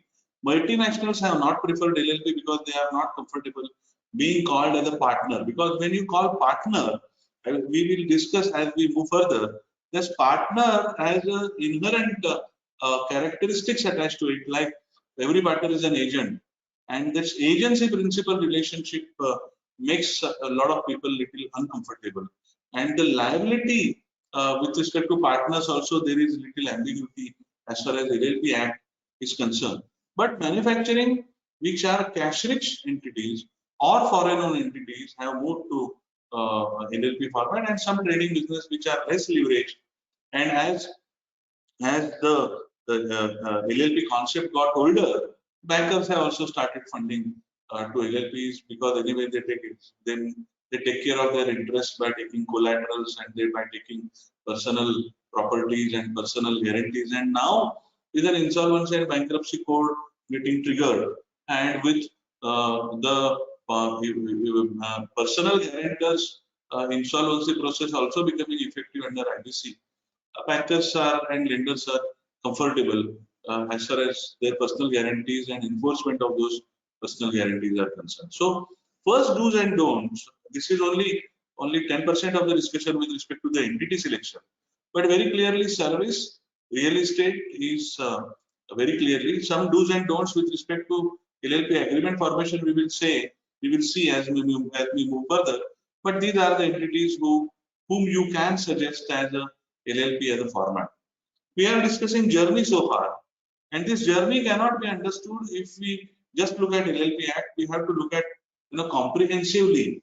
Whenever I watch any movie or I'm reading any story, I look at characterization of a particular individual, whether it's a villain or a hero or a supporting role, and that characterization happens because of the events which occur in that person's life or that institute's life and how it responds to that. Now, this is what has happened to our LLP. LLP Act commenced in 2009, although Act passed in 2008. And Mukesh Bhai converted his entities into promoter entities into LLP at that time. And then there was a mad rush of many promoter entities converting their investment vehicles into LLP format. Now, this is a little gray area out of this whole scheme, and which is getting corrected now in the proposed change in LLP Act that I will come a little later. What is this gray area? Gray area is any entity, if it is in a company format, and if that entity wants to do investment or lending as an activity, it requires prior registration with Reserve Bank of India as a non-banking finance company. Now, if you look at the word non-banking finance company, the name itself indicates that RBI and its regulations with respect to non-banking finance company are predominantly regulating companies and not non-companies. There is only one section in the RBI Act which used to say that non-body corporate should not be taking deposit at all. Now, there is a buts which I will also touch upon as we move further, the banning of unregulated deposit and how does that impact LLP, whether it facilitates or is it a restriction is an area which we look at. So earlier RBI Act used to say that non-body corporate cannot take deposit, but LLP is a body corporate and therefore it can take deposit, was a view which was emerging, but now that banning of unregulated deposit scheme has taken care of it. The point here is non-banking finance company, which includes investment vehicles. Okay, many companies in Mumbai are investing in either in stock or in mutual funds. And many of them may be violating non-banking finance companies provisions, for which of course auditor has to now comment in his Caro report. But whether LLP can be formed for this activity or not was little gray area in 2010 when many promoters shifted their entities into LLP format, and since thereafter regulator learned about it, and whenever you try to approach now ROC or MCA for forming an LLP with an investment as an objective, they will divert you to go to RBI, take their prior permission, and only then ROC will allow you to register. And RBI does not respond favorably to such requests, and then it remains a limbo. Many entities also have, what they have tried to do is, in the object they have tried to mention that we are a service industry, but actually they are carrying out investment business. So some kind of camouflaging is also happening, but sooner or later that will get captured. And now with the data sharing arrangement between all the regulators, this is very easy for anyone to catch hold of. And all the professionals who have gathered here, if they are little experienced, 5-year, 10-year, 20-year experience, then they would agree that the regulation comes now and the enforcement starts after 5 years, 10 years, 15 years, but it starts retrospective. And therefore we have to be very careful. We should not advise anyone who wants to do investment activity or lending activity in a LLP format. It's not allowed as per RBI's view. So this is we are discussing journey so far, but we are also discussing do's and don'ts. Then the major milestone came in 2014 when Companies Act 2014 became effective. Until 2015 June, private limited company was almost as good as the public limited company in Companies Act, which required so many compliances. And then that was the most predominant era when I had delivered probably lectures on LLP Act and even at various forums of Chartered Accountant Institute. WRC I had visited several times. Almost every branch I had visited at that time for LLP and comparison of LLP into company. So Companies Act triggered a lot of companies getting converted into LLP, and a lot of non-partnership, non-corporates also getting converted into LLP to take care of limited liability advantage and to take care of dividend distribution tax advantage. Now this, so when this LLP Act and came in 2009 and 2014, Companies Act 2013 became effective. At that time, what happened is everybody treated LLP as a laissez-faire, no compliances, and just form entities. Then many entities even didn't file Form 3, which is a form for partnership deed registration with MCA. And many of them have bleeded lakhs of rupees into late fees because there is Section 69 under LLP Act, which says that if you file any form late, by law itself, it says that 100 rupees per day is the late fee. Now we'll come to that a little later. But we were anyway professionals and particularly entrepreneurs were considering that LLP matlab kuch compliance nahi. And then an IBC became effective in 2016, which became applicable to company and LLP both, because for the purpose of IBC, LLP is as good as they have treated at par with, or parallelly with company LLP. We are also dragged into Insolvency and Bankruptcy Code. And Insolvency and Bankruptcy Code has a lot of influence on all the decisions, whatever we take, either in the form of company or in the form of LLP.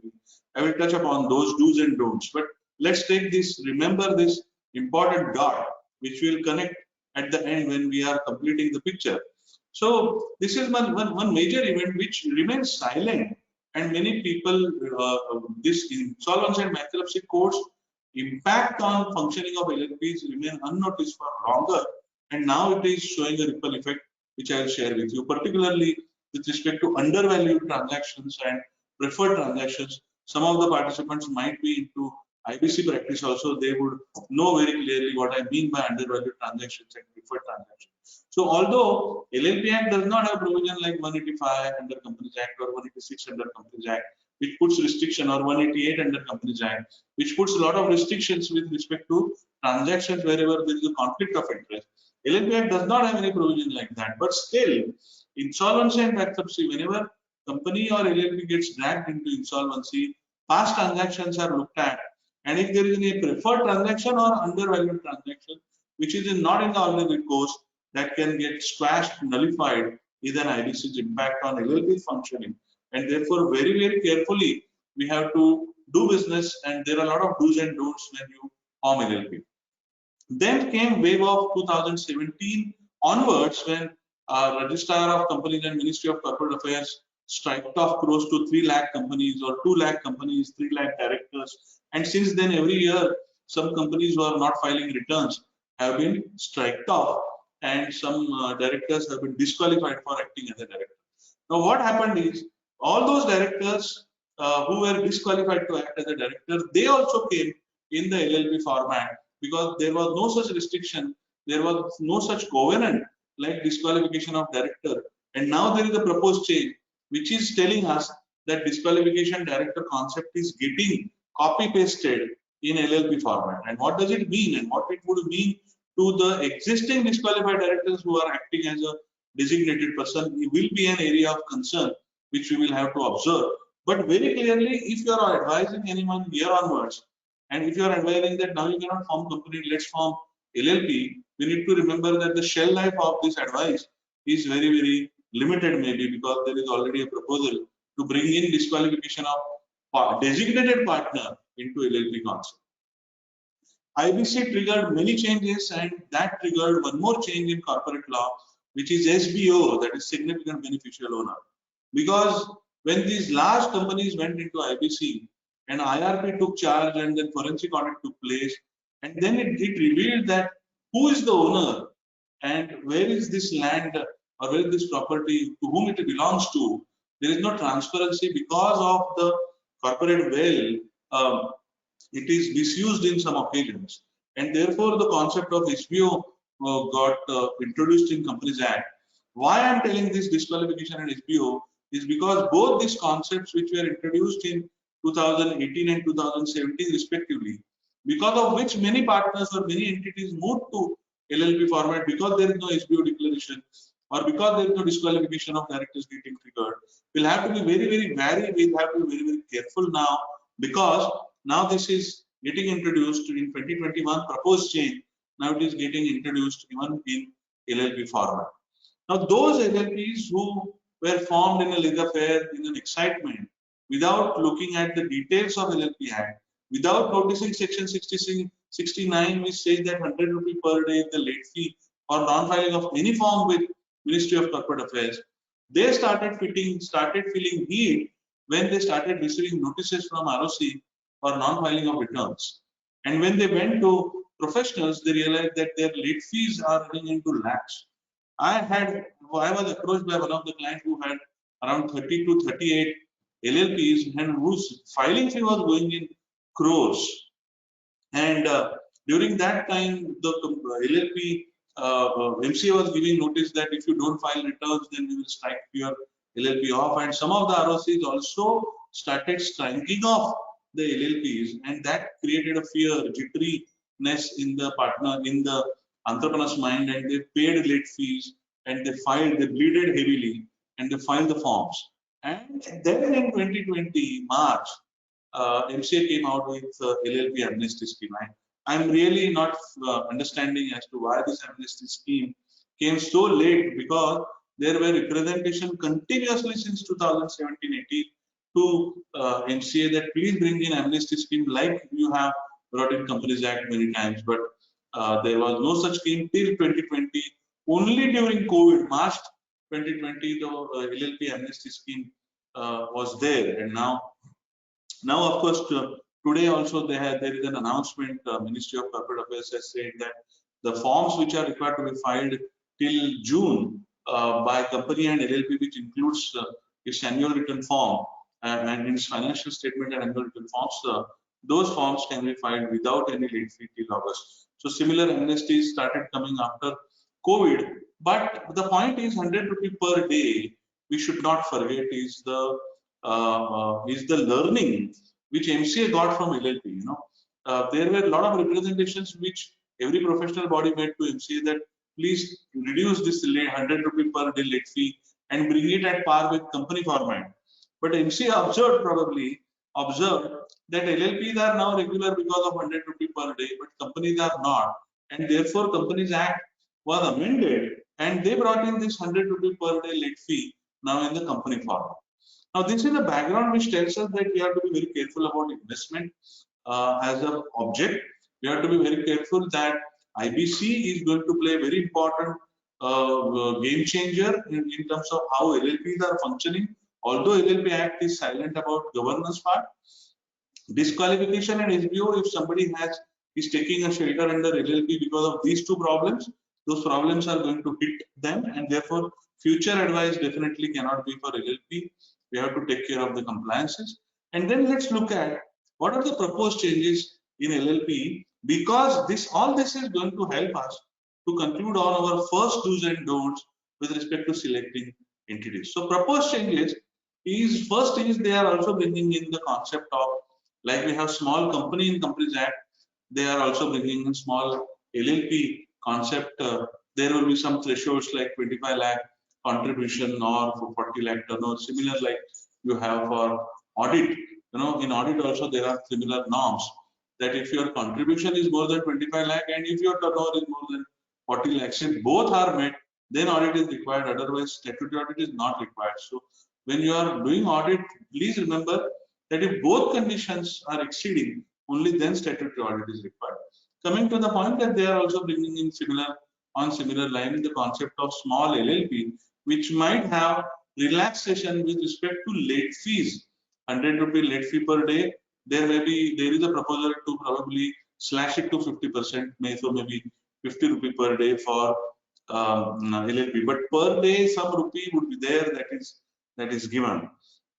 Then there was a lot of concern in the mind of MCA that look, LLP does not have any applicable accounting standard or auditing standard as per Act, and no format of financial statement, and therefore it becomes very risky situation because this entity has limited liability shelter, and therefore there is a proposal to introduce section 34A and 34AA to enabling provision to prescribe accounting and standards and auditing standards.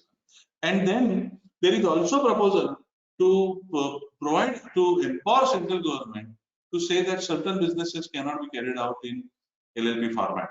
So rather than changing RBI set of regulations and asking them to come and asking RBI to regulate even LLPs or allow LLPs to function as a non-banking finance company, rather taking that route, what route probably MCA is taking is they are blocking investment finance business from MCA, that is LLP Act. So LLP Act would allow central government to block certain businesses to be done from LLP, and they, through that route, central government will come out with a notification. Probably the first notification would be on NBFCs, investment finance factoring businesses cannot be done in LLP format, which will settle the dust with respect to these ambiguities. So these are some of the proposed changes. Then there is a lot of change which you will see with respect to pooled investment vehicles, either in the AIF format or in mutual fund format. We have seen a lot of mutual funds have lost money when they had invested into debt fund of DHFL or IRNFS, and thereafter a lot of regulations and a lot of facilitation and a lot of rationalization in terms of mutual fund investing in debt instruments, in terms of AIF investing into debt instruments had started happening. And then there was a representation to MCA that look, LLP is the format which AIF can adopt. Mutual fund has to be trust generally. A REIT and InvIT are also trust. But AIF, alternate investment fund, can be a trust or a company or a LLP. And there are AIFs who are LLPs. And therefore, and there are no regulations as to deposit, and there are no regulations with respect to issuing, allowing or disallowing debentures. So there are no regulations about issuance of debentures by LLPs, and that is creating kind of a chaotic situation.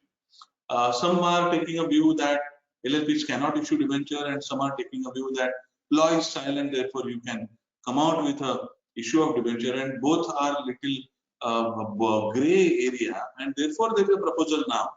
We would see that this is the part of the whole scheme where AIF is now motivated, and mutual funds are asked to invest only in listed debts. Stamp Act has been amended, securities contract regulation has been amended to cover that even units issued by AIF or InvIT or mutual fund is considered as security. In this scheme, LLP Act is also getting amended, and what they would do is allow LLPs formally to issue debenture, but those will be only secured debenture. All LLPs issuing debenture should have enabling power in their LLP agreement. The subscriber should be only body corporates or trust. Limit should not be, the debenture holder should not be more than 200 in a year. We know that there is no restriction on number of partners in LLP, and therefore this restriction as far as issuing debentures are concerned, a return will have to be required to be filed with respect to those debentures to MC, and debenture redemption reserve will also have to be created by those LLPs. So this is a full set of regulations similar to what we have in company format, even more. Like article does not require you to have an enabling power for issuing debenture. Act itself provides, but here LLP agreement provides. And who can be the investor in debenture? There is no regulation under Companies Act, but LLP would have that only body corporate and trust regulated by SEBI or RBI can invest in such units. And even startups are coming out in LLP format, and therefore also SEBI regulated. So startups or even anybody adventurous entrepreneur who is trying to raise money from public, they should not misuse this format, and therefore these regulations are proposed. And therefore anybody, I have seen many pooled investment unregulated format businesses are running in the form of LLP. I've seen many such cases, and actually that ambiguity was there till AIF concept got codified in 2010. From 2008 to 2010 or 2012, when the AIF concept got codified, only till then this ambiguity was there. But thereafter it was very clear. But there are some unregulated pooling of investment which is happening, and therefore these regulations have come.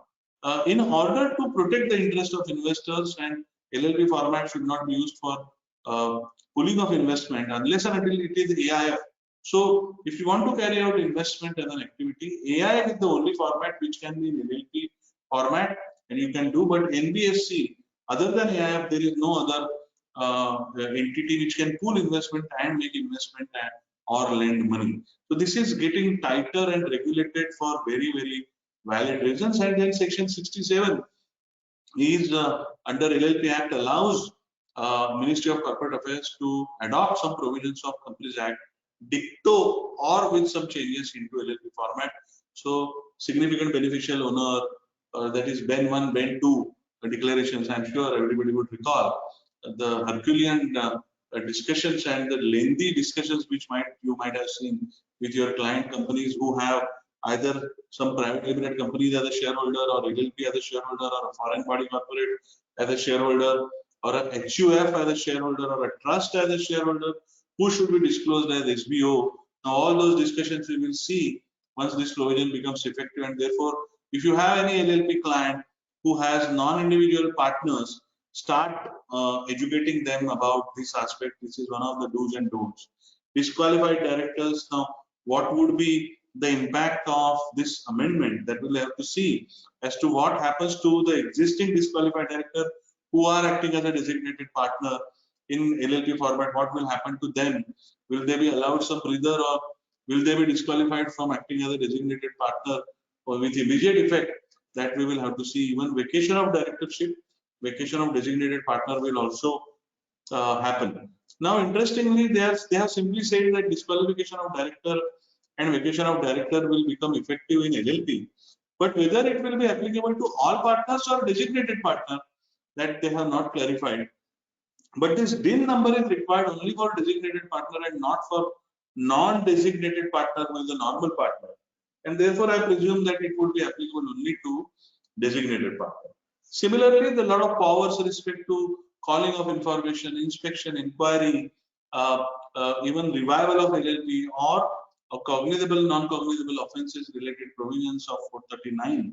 All this will also become effective. That means anybody in the ecosystem now who has taken advantage of ambiguities in LLP and tried to camouflage himself into LLP format after moving out to a regulated format of corporate, that is going to get exposed, and therefore this is one more learning. Before we now, I will be summarizing very in a short while as to what are the do's and don'ts with respect to entity selection. These are all our spokes and pillars. Somebody might feel that almost everything under Companies Act is becoming applicable to LLP, but no, it is not. For example, holding board meeting, general meeting, secretary standard 1, 2, 3, 4, none of these is applicable to company and to LLP, and there is no proposal even, because governance part, as far as governance part is concerned, best practices are concerned, LLP has been given a laissez-faire kind of a treatment. But as far as camouflaging is concerned, as far as strengthening doctrine of constructive notice transparency is concerned, that is being looked at very, very seriously, is my understanding. So whatever are governance, for example, LIGs, that is loan investment guarantee security, related party transactions, related conditions, duties of director provision, operation and mismanagement concept, class action suit, corporate social responsibility, deposit, registered value. So whatever are with respect to, so there are two baskets. One is processes. As far as processes are concerned, LLP Act is very clear that you decide as per LLP Act. As far as governance is concerned, that is using the money into loan investment guarantee security or related party transaction, and the fiduciary position of the director, that concept is not applicable in LLP, and probably that will never become applicable in LLP. Then comes investor protection by way of operation and mismanagement and class action suit. We all know that in company format, majority wins is the thumb rule, but not to oppress minority is an important proviso to that thumb rule.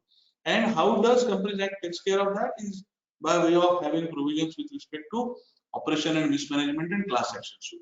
Now LLP is a partnership, and therefore there is no concept of majority or minority in LLP. Every partner is a partner. I remember when Alexander had seized Paurav Raja Kuru, and then when he was seized and when he was brought in front of him, and he asked him, how do you want me to treat you? What do you want? And then Kuru had said that treat me like a king. I am a king, you are a king. Although I lost battle, but I am a king. Similarly, in LLP, partners are partners. Whether it is a 1% partner or 0.5% partner or 2% partner or 90% partner, it's a partner. And therefore, the partnership arrangement which is there in LLP, as a result of that, this class action suit or operation and mismanagement provisions would not come, is my hunch. Similarly, registered valuer and CSR would also not come, and deposit also might not come.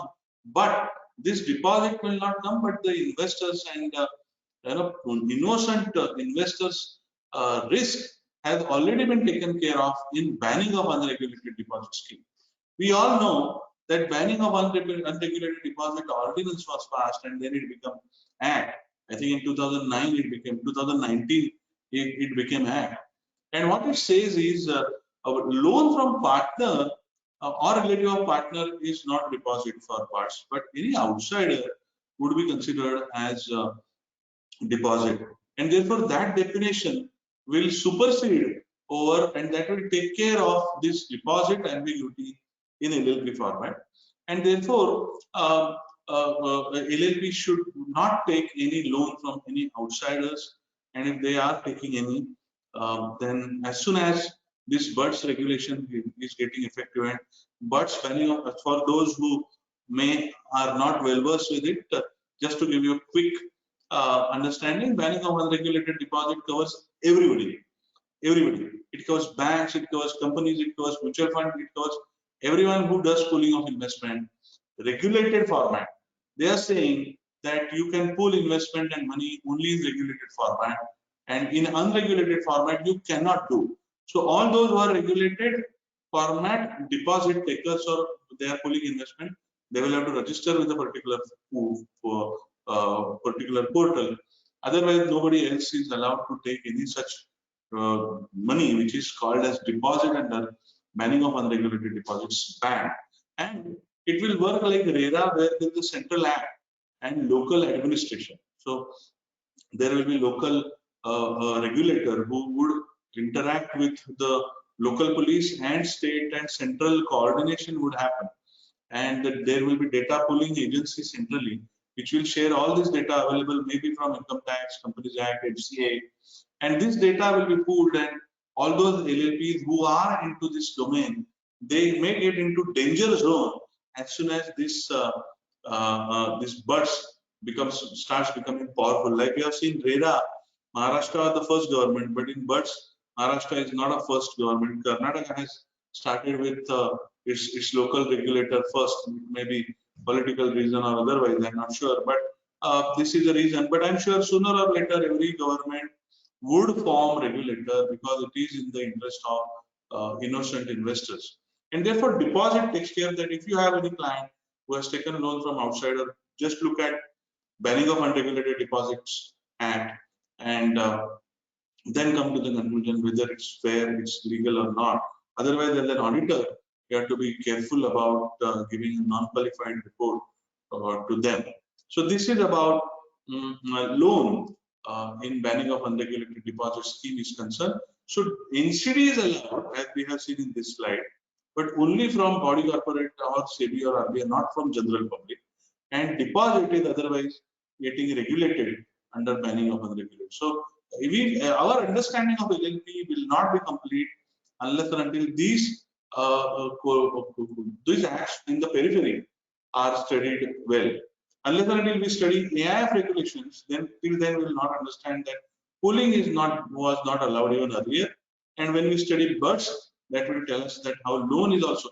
So if I make every investor partner in LLP, then it will not get regulated under banning of unregulated deposit scheme because it is not loan, it is partner's contribution, but it will get regulated under AIF regulations of SEBI. And therefore, LLP, AIF and BUDS make it very watertight to see to it that there is no public which is getting cheated. Now, let's also understand as to who is out of this LLP business.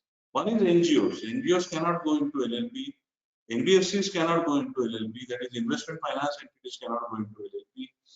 Those businesses where there are performance-linked conditions under Foreign Exchange Management Non-Debt Instrument Rules 2019, Schedule 6 is concerned, those businesses cannot go for LLP because you will not be able to receive FDI if you are wanting to receive FDI, obviously.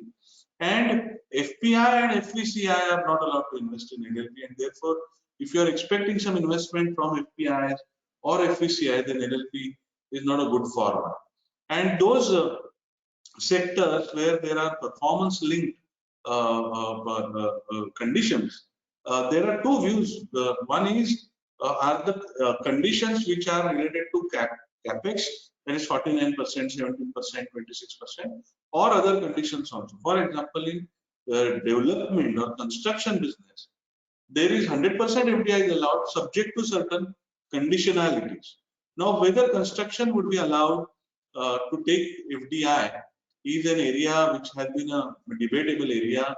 There have been two schools of thought. One school says that there are performance-linked conditions and therefore you cannot take FDI in LLP if you are doing construction or real estate. And another school says that it's not a capital-linked FDI and therefore it's not a voting-linked or threshold-linked FDI and therefore you are allowed. But RBI has not yet clarified on this aspect as to what it means by that, although there is a separate schedule in this particular foreign exchange management non-debt instrument rules which regulate foreign investment in LLP. There is one more ambiguity is to the investment, receiving investment from countries which are sharing border with India.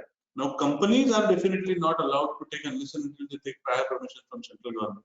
But the word used is FDI has been the word used, not foreign investment, and therefore there is also an anomaly that whether LLPs can take investment from Chinese partner, although where there is 100% automatic FDI is allowed, but still whether they can take investment from Chinese partner is an area which remains an ambiguous area. But this is a very sensitive subject, and therefore I think majority of the professionals will take a conservative view, that although the word for FDI is used and not foreign investment, but still LLP should not be taking investment from countries sharing border with India. So this is how who cannot go and who can go. And this is a summary with respect to entity selection. So one learning is that if you are wanting to make a lot of shareholders, a lot of partners, then LLP is not a right format, because LLP is ultimately a partnership firm, and therefore partnership firm, whatsoever care you may try to take, a care in LLP agreement drafting, but widely held format is not useful to be done in LLP format. So I strongly recommend that it is not useful for widely held entities. There should be a partnership kind of an understanding between the partners. Closely held, definitely. Leveraged entities should avoid LLPs, because leveraged businesses should avoid LLPs. But those businesses who are generating own funds and they are generating heavy profit and want to withdraw profit also substantially, regularly, more than 50% of the profit if you want to withdraw year on year or on an average, then definitely LLP is the format for you. Although companies pay 25% tax, but because of the dividend distribution, tax also getting eliminated, and it is taxable in the hand of individual directly, and therefore if those entities which are distributing profit year on year heavily, they should go for LLP, provided they are not into FDI prohibited entities, and provided it's not a non-banking finance entity. Startups have been getting attracted towards LLP format because of the tax issues in corporate format, particularly with respect to tax issues in the form of when you are issuing shares at an exorbitant premium value, and income tax had started issuing notices to startups with respect to why this money should not be taxed in the hands of the company as a gift. Now there is a lot of rationalization which has happened with respect to these areas, and therefore startups flow has reduced. And my submission is that LLP is not a good format for you, or even if you start as an LLP to begin with, soon you will have to migrate to company, because all sophisticated investors always prefer to be a shareholder than a partner. And all startups are capital hungry, and therefore they keep raising funds from time to time. And majority wins is an important concept in the company, which is very, very essential for startup entity. Because in partnership, my dear friends, it can create deadlocks, because many occasions you require all partners consent, but company does not have even a single occasion where you require all shareholders consent. And therefore startup, I also do not recommend them to go into LLP format unless in the beginning of the year, till the prototype is prepared and till only the founders are working, till then you can work as an LLP. But as soon as you are migrating towards the first round of fundraising from a sophisticated investor, at that time at least you will have to migrate to company. Subsidiaries of MNCs, again, MNCs are attracted towards it because the profit distribution is efficient, but partner and partnering concept, they are not comfortable. And designated partner, somebody has to be designated as has to be appointed as a designated partner, and those individuals and their powers and their control also keeps MNCs little jittery. But those NRIs and foreign-owned Indian origin people who are settled abroad, they are comfortable becoming partner and entering into LLP format. And therefore, these are some do's and don'ts from practical perspective, also from legal perspective, not only from LLP Act, but also from Companies Act and proposed changes in LLP, also from pooled investment businesses, also from disqualified director, SBO concept, also from FEMA, also from startups, also from AIFs. So this is a very complex mechanism, but this is a very simple way I thought that I will present to you. Then comes important concepts like three concepts I am going to touch upon is contribution, designated partner, and LLP agreements. Out of that LLP agreement, I will spend maximum time. I know I'm already only half an hour to go. I will try to wrap up. Maybe I may extend by 5 minutes or so. Important concepts. Contribution is not a capital, is one thing which we should remember and we should keep in mind always. What capital gives, what characteristic feature capital has, is capital decides voting pattern. Capital gives comfort to the lender that the month's money brought in as a capital cannot be withdrawn. Capital gives a profit distribution pattern even, right? And capital also gives us a background with respect to transferability of shares, pre-transferability of shares. Capital also brings in with the concept of listing. So all these characteristic features of capital are not applicable to contribution. Contribution can be withdrawn easily. Contribution can be 50-50, but profit distribution can be 90-10. Contribution can be 50-50, but voting can be 95-5 or 99-1 even or 100-0 even. There's not a problem. So it's not a profit distribution parameter. It's not a voting parameter. It's not a blocking of money. It's like guarantee. What is contribution? If the LLP goes into liquidation, the partners are liable to the extent of the contribution which they have undertaken in LLP agreement. Now, in company format, if you want to reduce your capital, you have to go to NCLT.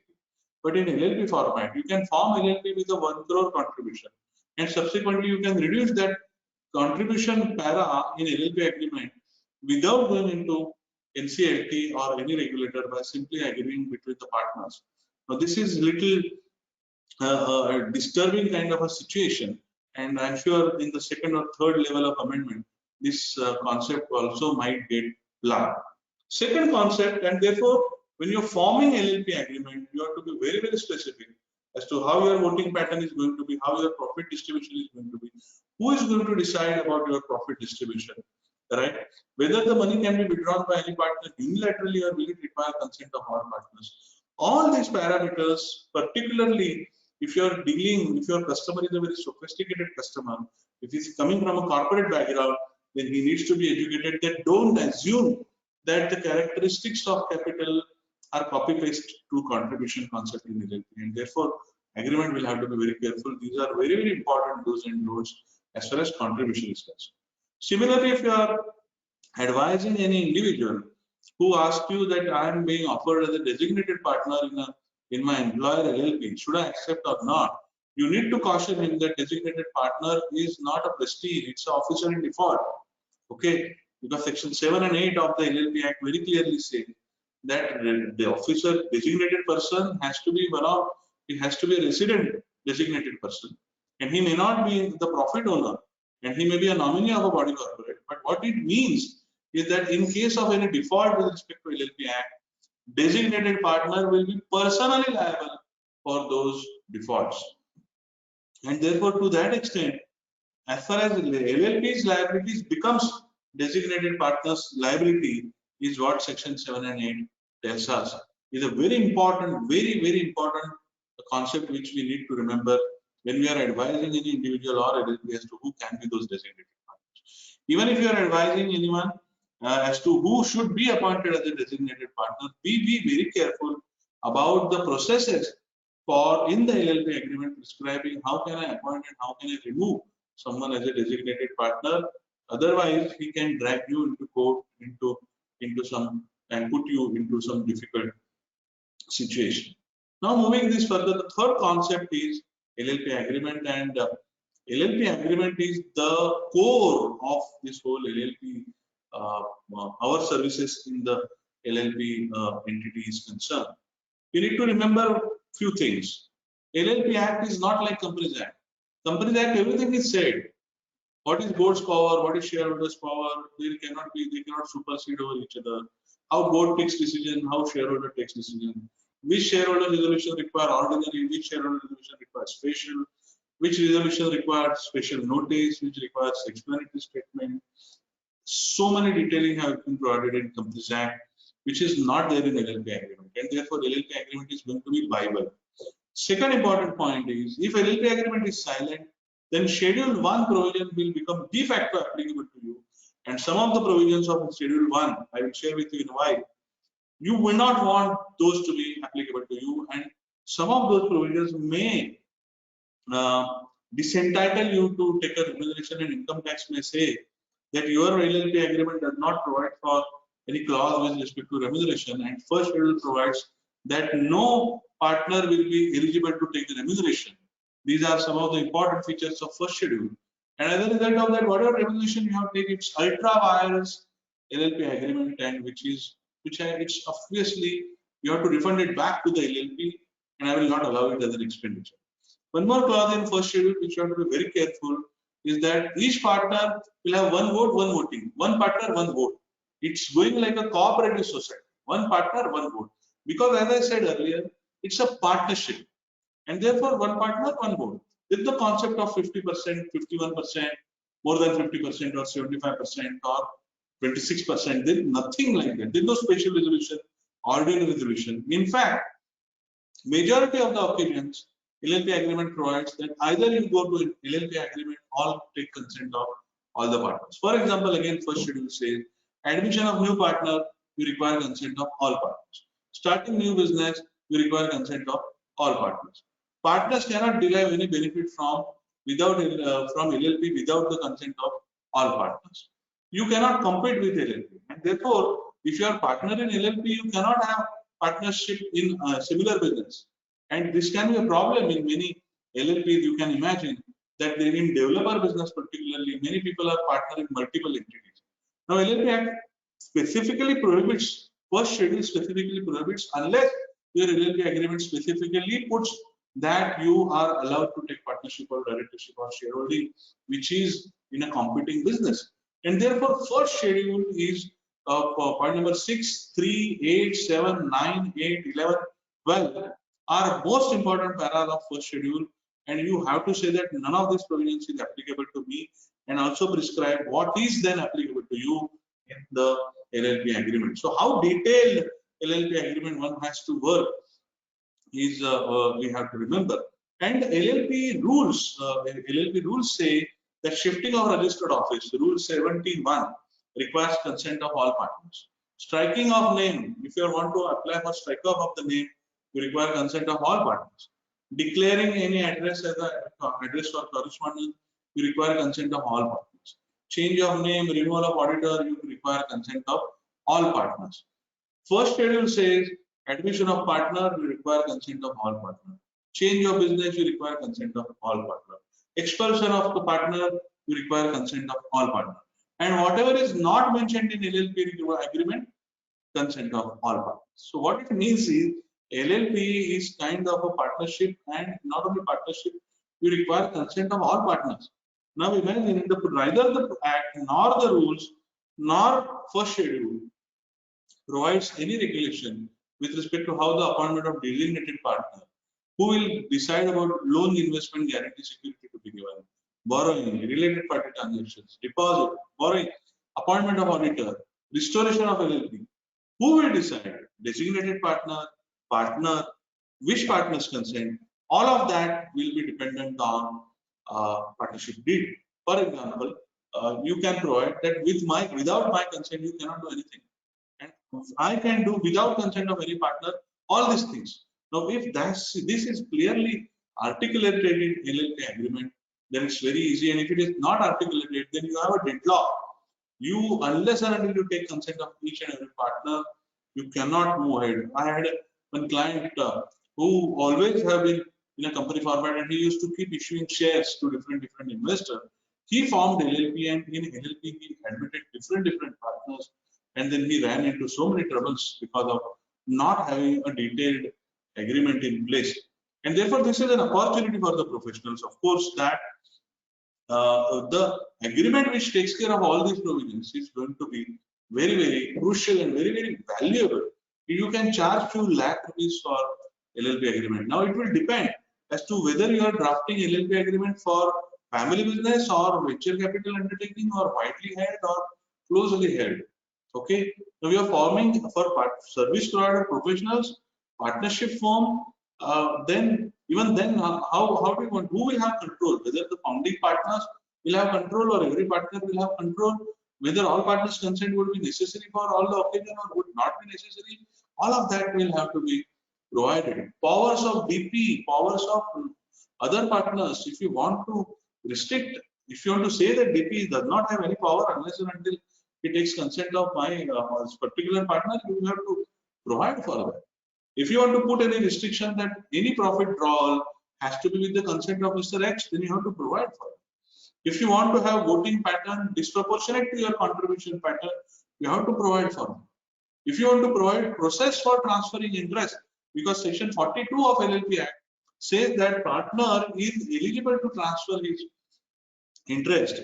Now, whether it is freely transferable or with the consent of other partner, whether LLP agreement will prevail or not, there is an ambiguity. But your LLP agreement, if you feel that you should not want, you do not want such kind of flexibility, then you have to provide that in the LLP agreement. And the most important point in LLP agreement is transmission, because if you are working for companies, you may assume that upon the death of a shareholder, his legal successor steps into the shoes as a shareholder. But upon the death of a partner, his legal successor is not entitled for any such right of becoming partner. What is he entitled to? Whatever his forefather have invested and accumulated profits, his proportion, only to that extent they are eligible. Now imagine a situation where you have formed LLP with either asset holding entity where there is no profit which is accumulated and retained in the company, but underlying assets value has appreciated multifold. Now neither 111 UA of income tax is applicable to LLP, nor LLP Act provides right right to the nominee or to the legal successor to become a partner, and therefore it can be a dangerous situation unless you provide in the LLP agreement that the successor will have right to become partner, and all partners agree that upon the death of any partner, his legal successor is entitled to, unless you decide otherwise. Or if you do not want that situation, but that's a different story. But if you are an asset owning company, then this particular clause becomes very, very vital. And therefore, I thought that in the context of do's and don'ts, not only we discussed about selection of entity, but in terms of agreements, I have tried to cover maximum do's and don'ts with respect to the compliances and with respect to drafting of agreement is concerned. Very, very careful we have to take. So the one method which I keep suggesting is take public limited companies articles of association and decide each and every point, about each and every point, to decide whether you want consent of partner, whether you want consent of all partner, only one of the partner, two partner, whatever you want to do. Take an index of all those transactions and write it down. If your format is very simple, that only one partner is going to take all calls, then provide that for each of this decision, only this partner can take decision, including addition of partner. So this is how it is. And the third basket with respect to do's and don'ts, with respect to filing of form requirement. We all know that whenever there is an LLP agreement and any change in LLP agreement, we require Form 3 to be filed. So even if your contribution amount changes, you have to amend Form 3 and it has to be filed. And it has to be filed within 30 days, otherwise the late fee gets triggered of 100 rupees per day. Form 4 is also applicable whenever there is any change in partner, designated partner, appointment, cessation, change of name, even address change requires filing of form. Many times, change of partner address is not updated in Form 4, and which might trigger a few lakhs of rupees filing fees for you. And now, what is happening is there is a concept of adjudication which is getting introduced in LLP Act, and Companies Act even has also, we have seen. All chartered accountants who have gathered here, you are used to the concept of scrutiny and assessment. But Companies Act and LLP Act, or company and LLP, had not seen such scrutinies and adjudications from the regulator, which will start seeing, because many provisions under LLP Act are going under adjudication mechanism. Form 4, Form 8, Form 11. Form 8 is annual accounts and Form 11 is annual return. If you fail to file form late, if you fail to file the form within stipulated time, then there is a late fee of ₹100 plus there will be penalty under adjudication mechanism. Similarly, wherever you want to change the address, correspondence address or the registered office address, you need to file Form 12 and 15 correspondingly. And if you fail to do that, then LLP and every partner is punishable with fine of 10,000 or 5 lakh rupees and 10,000 to 1 lakh rupees and so on and so good. But now what is happening is many of these are getting shifted to adjudication. Now what will happen is if you fail to file form 8 or 11 in time, or form 4 in time, or registered office intimation in time, or change in partner intimation in time, then LLP and every designated partner will be liable for 100 rupee late fee plus 100 rupee per day penalty subject to maximum 50,000 fortunately. But there is a late fee plus penalty concept which we should remember, and that makes non-compliance as a no doer, no kind of a concept, and therefore what it is highlighting is disclosure is utmost important as far as LLP Act is concerned. And in Companies Act, we all know there is the section 447 and 448 which talks about any misstatement or concealment of information, it is considered as fraud. Similarly, in LLP Act, there is section 37, which says that if any document filed which is false, incorrect, incomplete, any omission, concealment, then it would be punishable with imprisonment and with fine, and that is not getting under adjudicatable offense.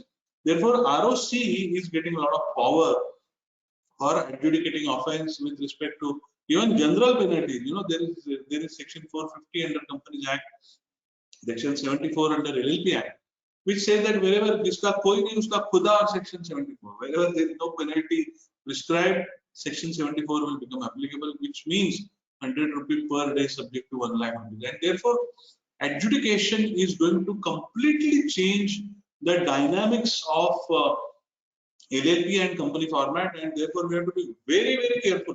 I have seen many discussions in many forums that filing of form, you know, many times. The day before yesterday, I was discussing with one chartered accountant, and he asked me that many people say that filing of forms and returns is going to be done by machines and professionals will have no role to play.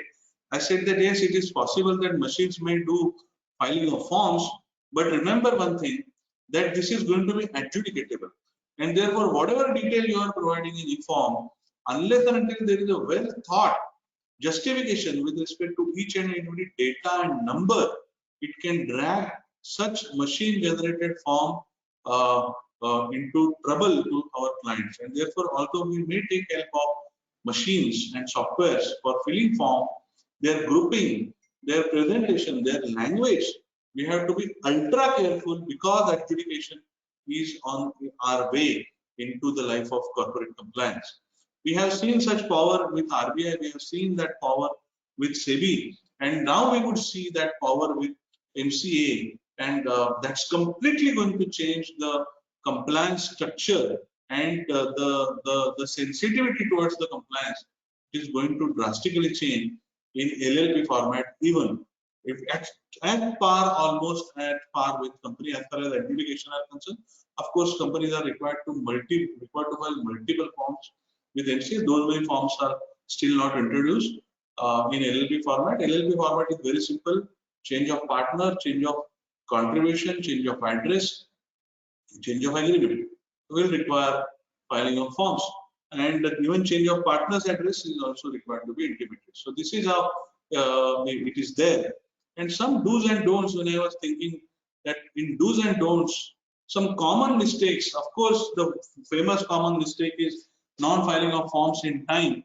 But I think now LLP Act is 2008 approved Act, and now we are already 13-14 years have passed, and many of us might have seen clients paying through bleeding because of the late fee, and therefore non-filing of form 1 might be updated, but form 3 filing with respect to change of partners or with respect to change of contribution in particular, we have to be very careful that whether it is getting updated in the LLP agreement or not. Not only change of registered office, but change of partner's address, one has to be careful. This is one common mistake in LLP compliance which has to be careful. Transmission, as I highlighted, if you do not have transmission provision which allows legal successor to become partner, he by default is not eligible to become a partner. By default, he is eligible to only get the money and the profit earned on it only, and not the the value, intrinsic value of the property, underlying property, is not eligible to. Another important common mistake is there is no provision for arbitration in LLP agreement, and there are many situations because everything requires consent of all partners, and therefore there can be many possibilities of deadlock. And how do you deal with deadlock without even going for arbitration? Those also should be recorded in the LLP agreement.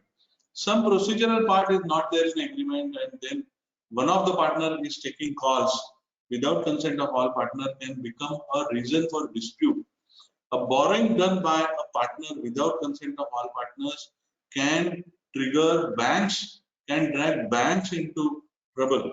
And therefore, if you are advising bankers or lenders, insist upon resolution signed by all partners whenever you are dealing with LLP agreement. You cannot simply rely that the partner is signed and it is good enough. No. So therefore, you have to be very careful about these aspects. And then audit, many times statutory audit is done without understanding that the compliance required, the audit requirement gets triggered only if your contribution is more than 25 lakh and turnover more than 40 lakh. Both have to be met. Only then audit is required. Otherwise, audit is not required. So these were some common errors. And before I conclude, one act, IBC, which has overpowering, which is overpowering Companies Act, is also overpowering LLP. And this is my last point, because it has something to do and don't with respect to functioning of LLP. It's not about form filing. It's not about agreement. It's about conduct of the LLP. Although loan, investment, guarantee, security, related party transaction compliances are not there in LLP, but we need to remember that its ABC is applicable to LLP as good as it is applicable to company. And whenever CIRP gets triggered, all the powers of partners get suspended. And whenever resolution professional is appointed, the first thing which he will do is to get forensic audit done. And in that, whatever preferred transactions or undervalued transactions with a related party, with a non-related party, even if you say that no arm's length concept is applicable under LLP Act, even if you say that I do not require consent of shareholder or partner, even if you say that I do not require consent of public financial institution, even if you say that I do not need to charge interest and I can give free loan to anyone, but still, if you go in LLP, all these transactions, all those preferred transactions with related party or without related party can get squashed, and that can make the directors personally into trouble. And therefore, IBC also one needs to keep in mind while advising client as to how the decisions have to be recorded. One golden principle which I will share with you is that the only principle or the only process which can save the partners and the directors and the shareholders in IBC is business judgment rule. And business judgment rule says that you should make enough disclosures, you should avoid conflict of interest, you should follow the best practices as per law, and even to take care of the interest of all stakeholders. You need to ensure that you are taking a fully informed decision, and you need to record in your decision making documents the rationale for the decision which you have taken. Only if you follow these 5 principles, then it gives you immunity. Limited liability partnership alone will not give you immunity in IBC, particularly when personal guarantees and personally the directors are getting dragged for preferred transaction and undervalued transaction. So this is a summary. I'm happy that we are ending just on time. It's 7:29.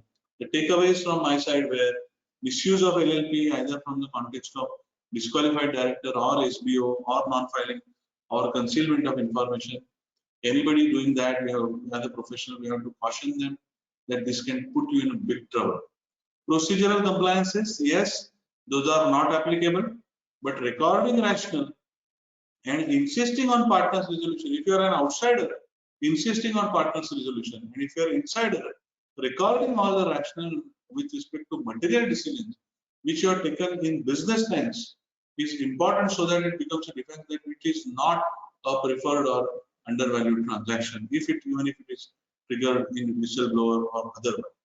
Profit withdrawal and capital withdrawal has always been a silver lining and has been an area of attraction for LLP, and that will continue to be an area of attraction even going further. But disclosure is of paramount importance in LLP, because otherwise 100 rupee, not only 100 rupee late fee, but the proposed 100 rupee penalty under adjudication process, and that penalty is not only on the LLP but also on the designated partners, and therefore it gets multiplied by 3. And that kind of a multiplier effect, if you want to avoid, disclosure is of paramount importance whenever you are going for limited liability concept. And NBFC, FEMA, AIF, IBC tax always have great influence on our advice as far as LLPs are concerned. And with this, thanks a lot for allowing me and giving me an opportunity to share my thoughts on do's and don'ts with respect to LLP, and we can look at if there are any question answers.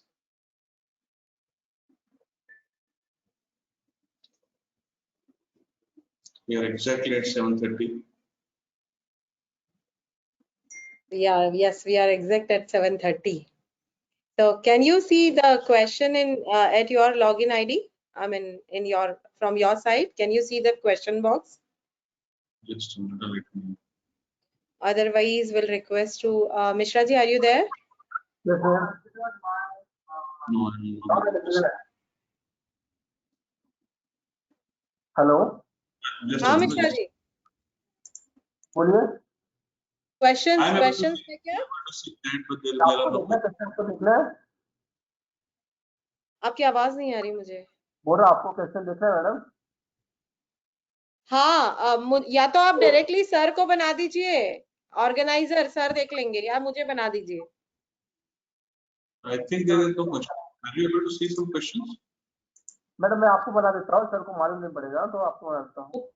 Okay okay.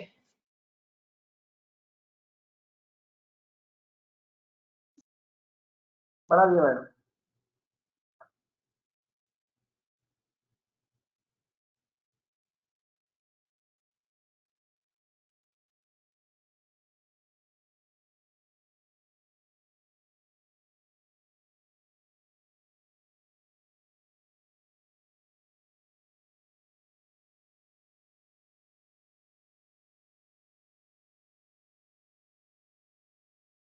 तो madam आया आपके पास? हाँ आया है, but मुझे ना dialogue box नहीं दिख रहा है, बस उसका स्क्रॉल दिख रहा है. Let me try. देखिए अभी आ गया.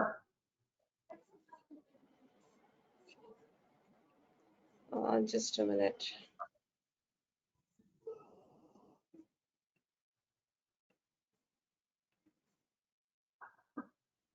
हाँ आया.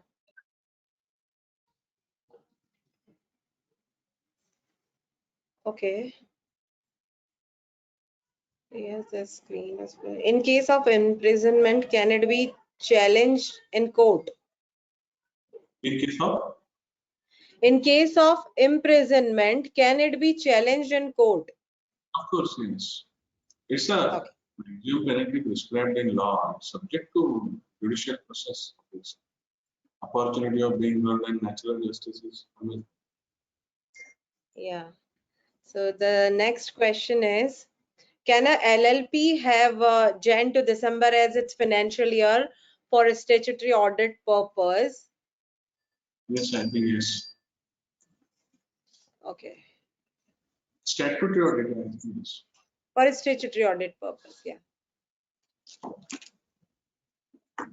The second is, while determining audit applicability of LLPs, should both No. conditions are required? Which one? While determining audit applicability of LLPs, should both the conditions are required to satisfy? For determining?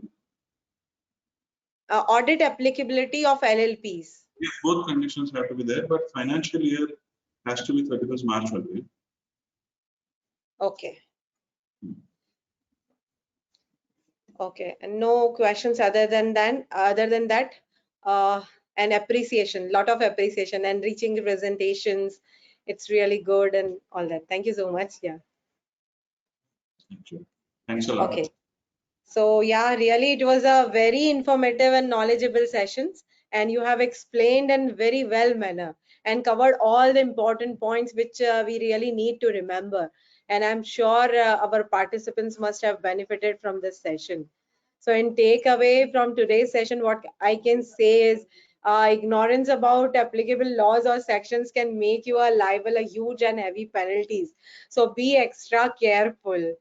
So thank you so much once again on behalf of WRC. I would like to present hearty vote of thanks for your guidance and valuable time for us.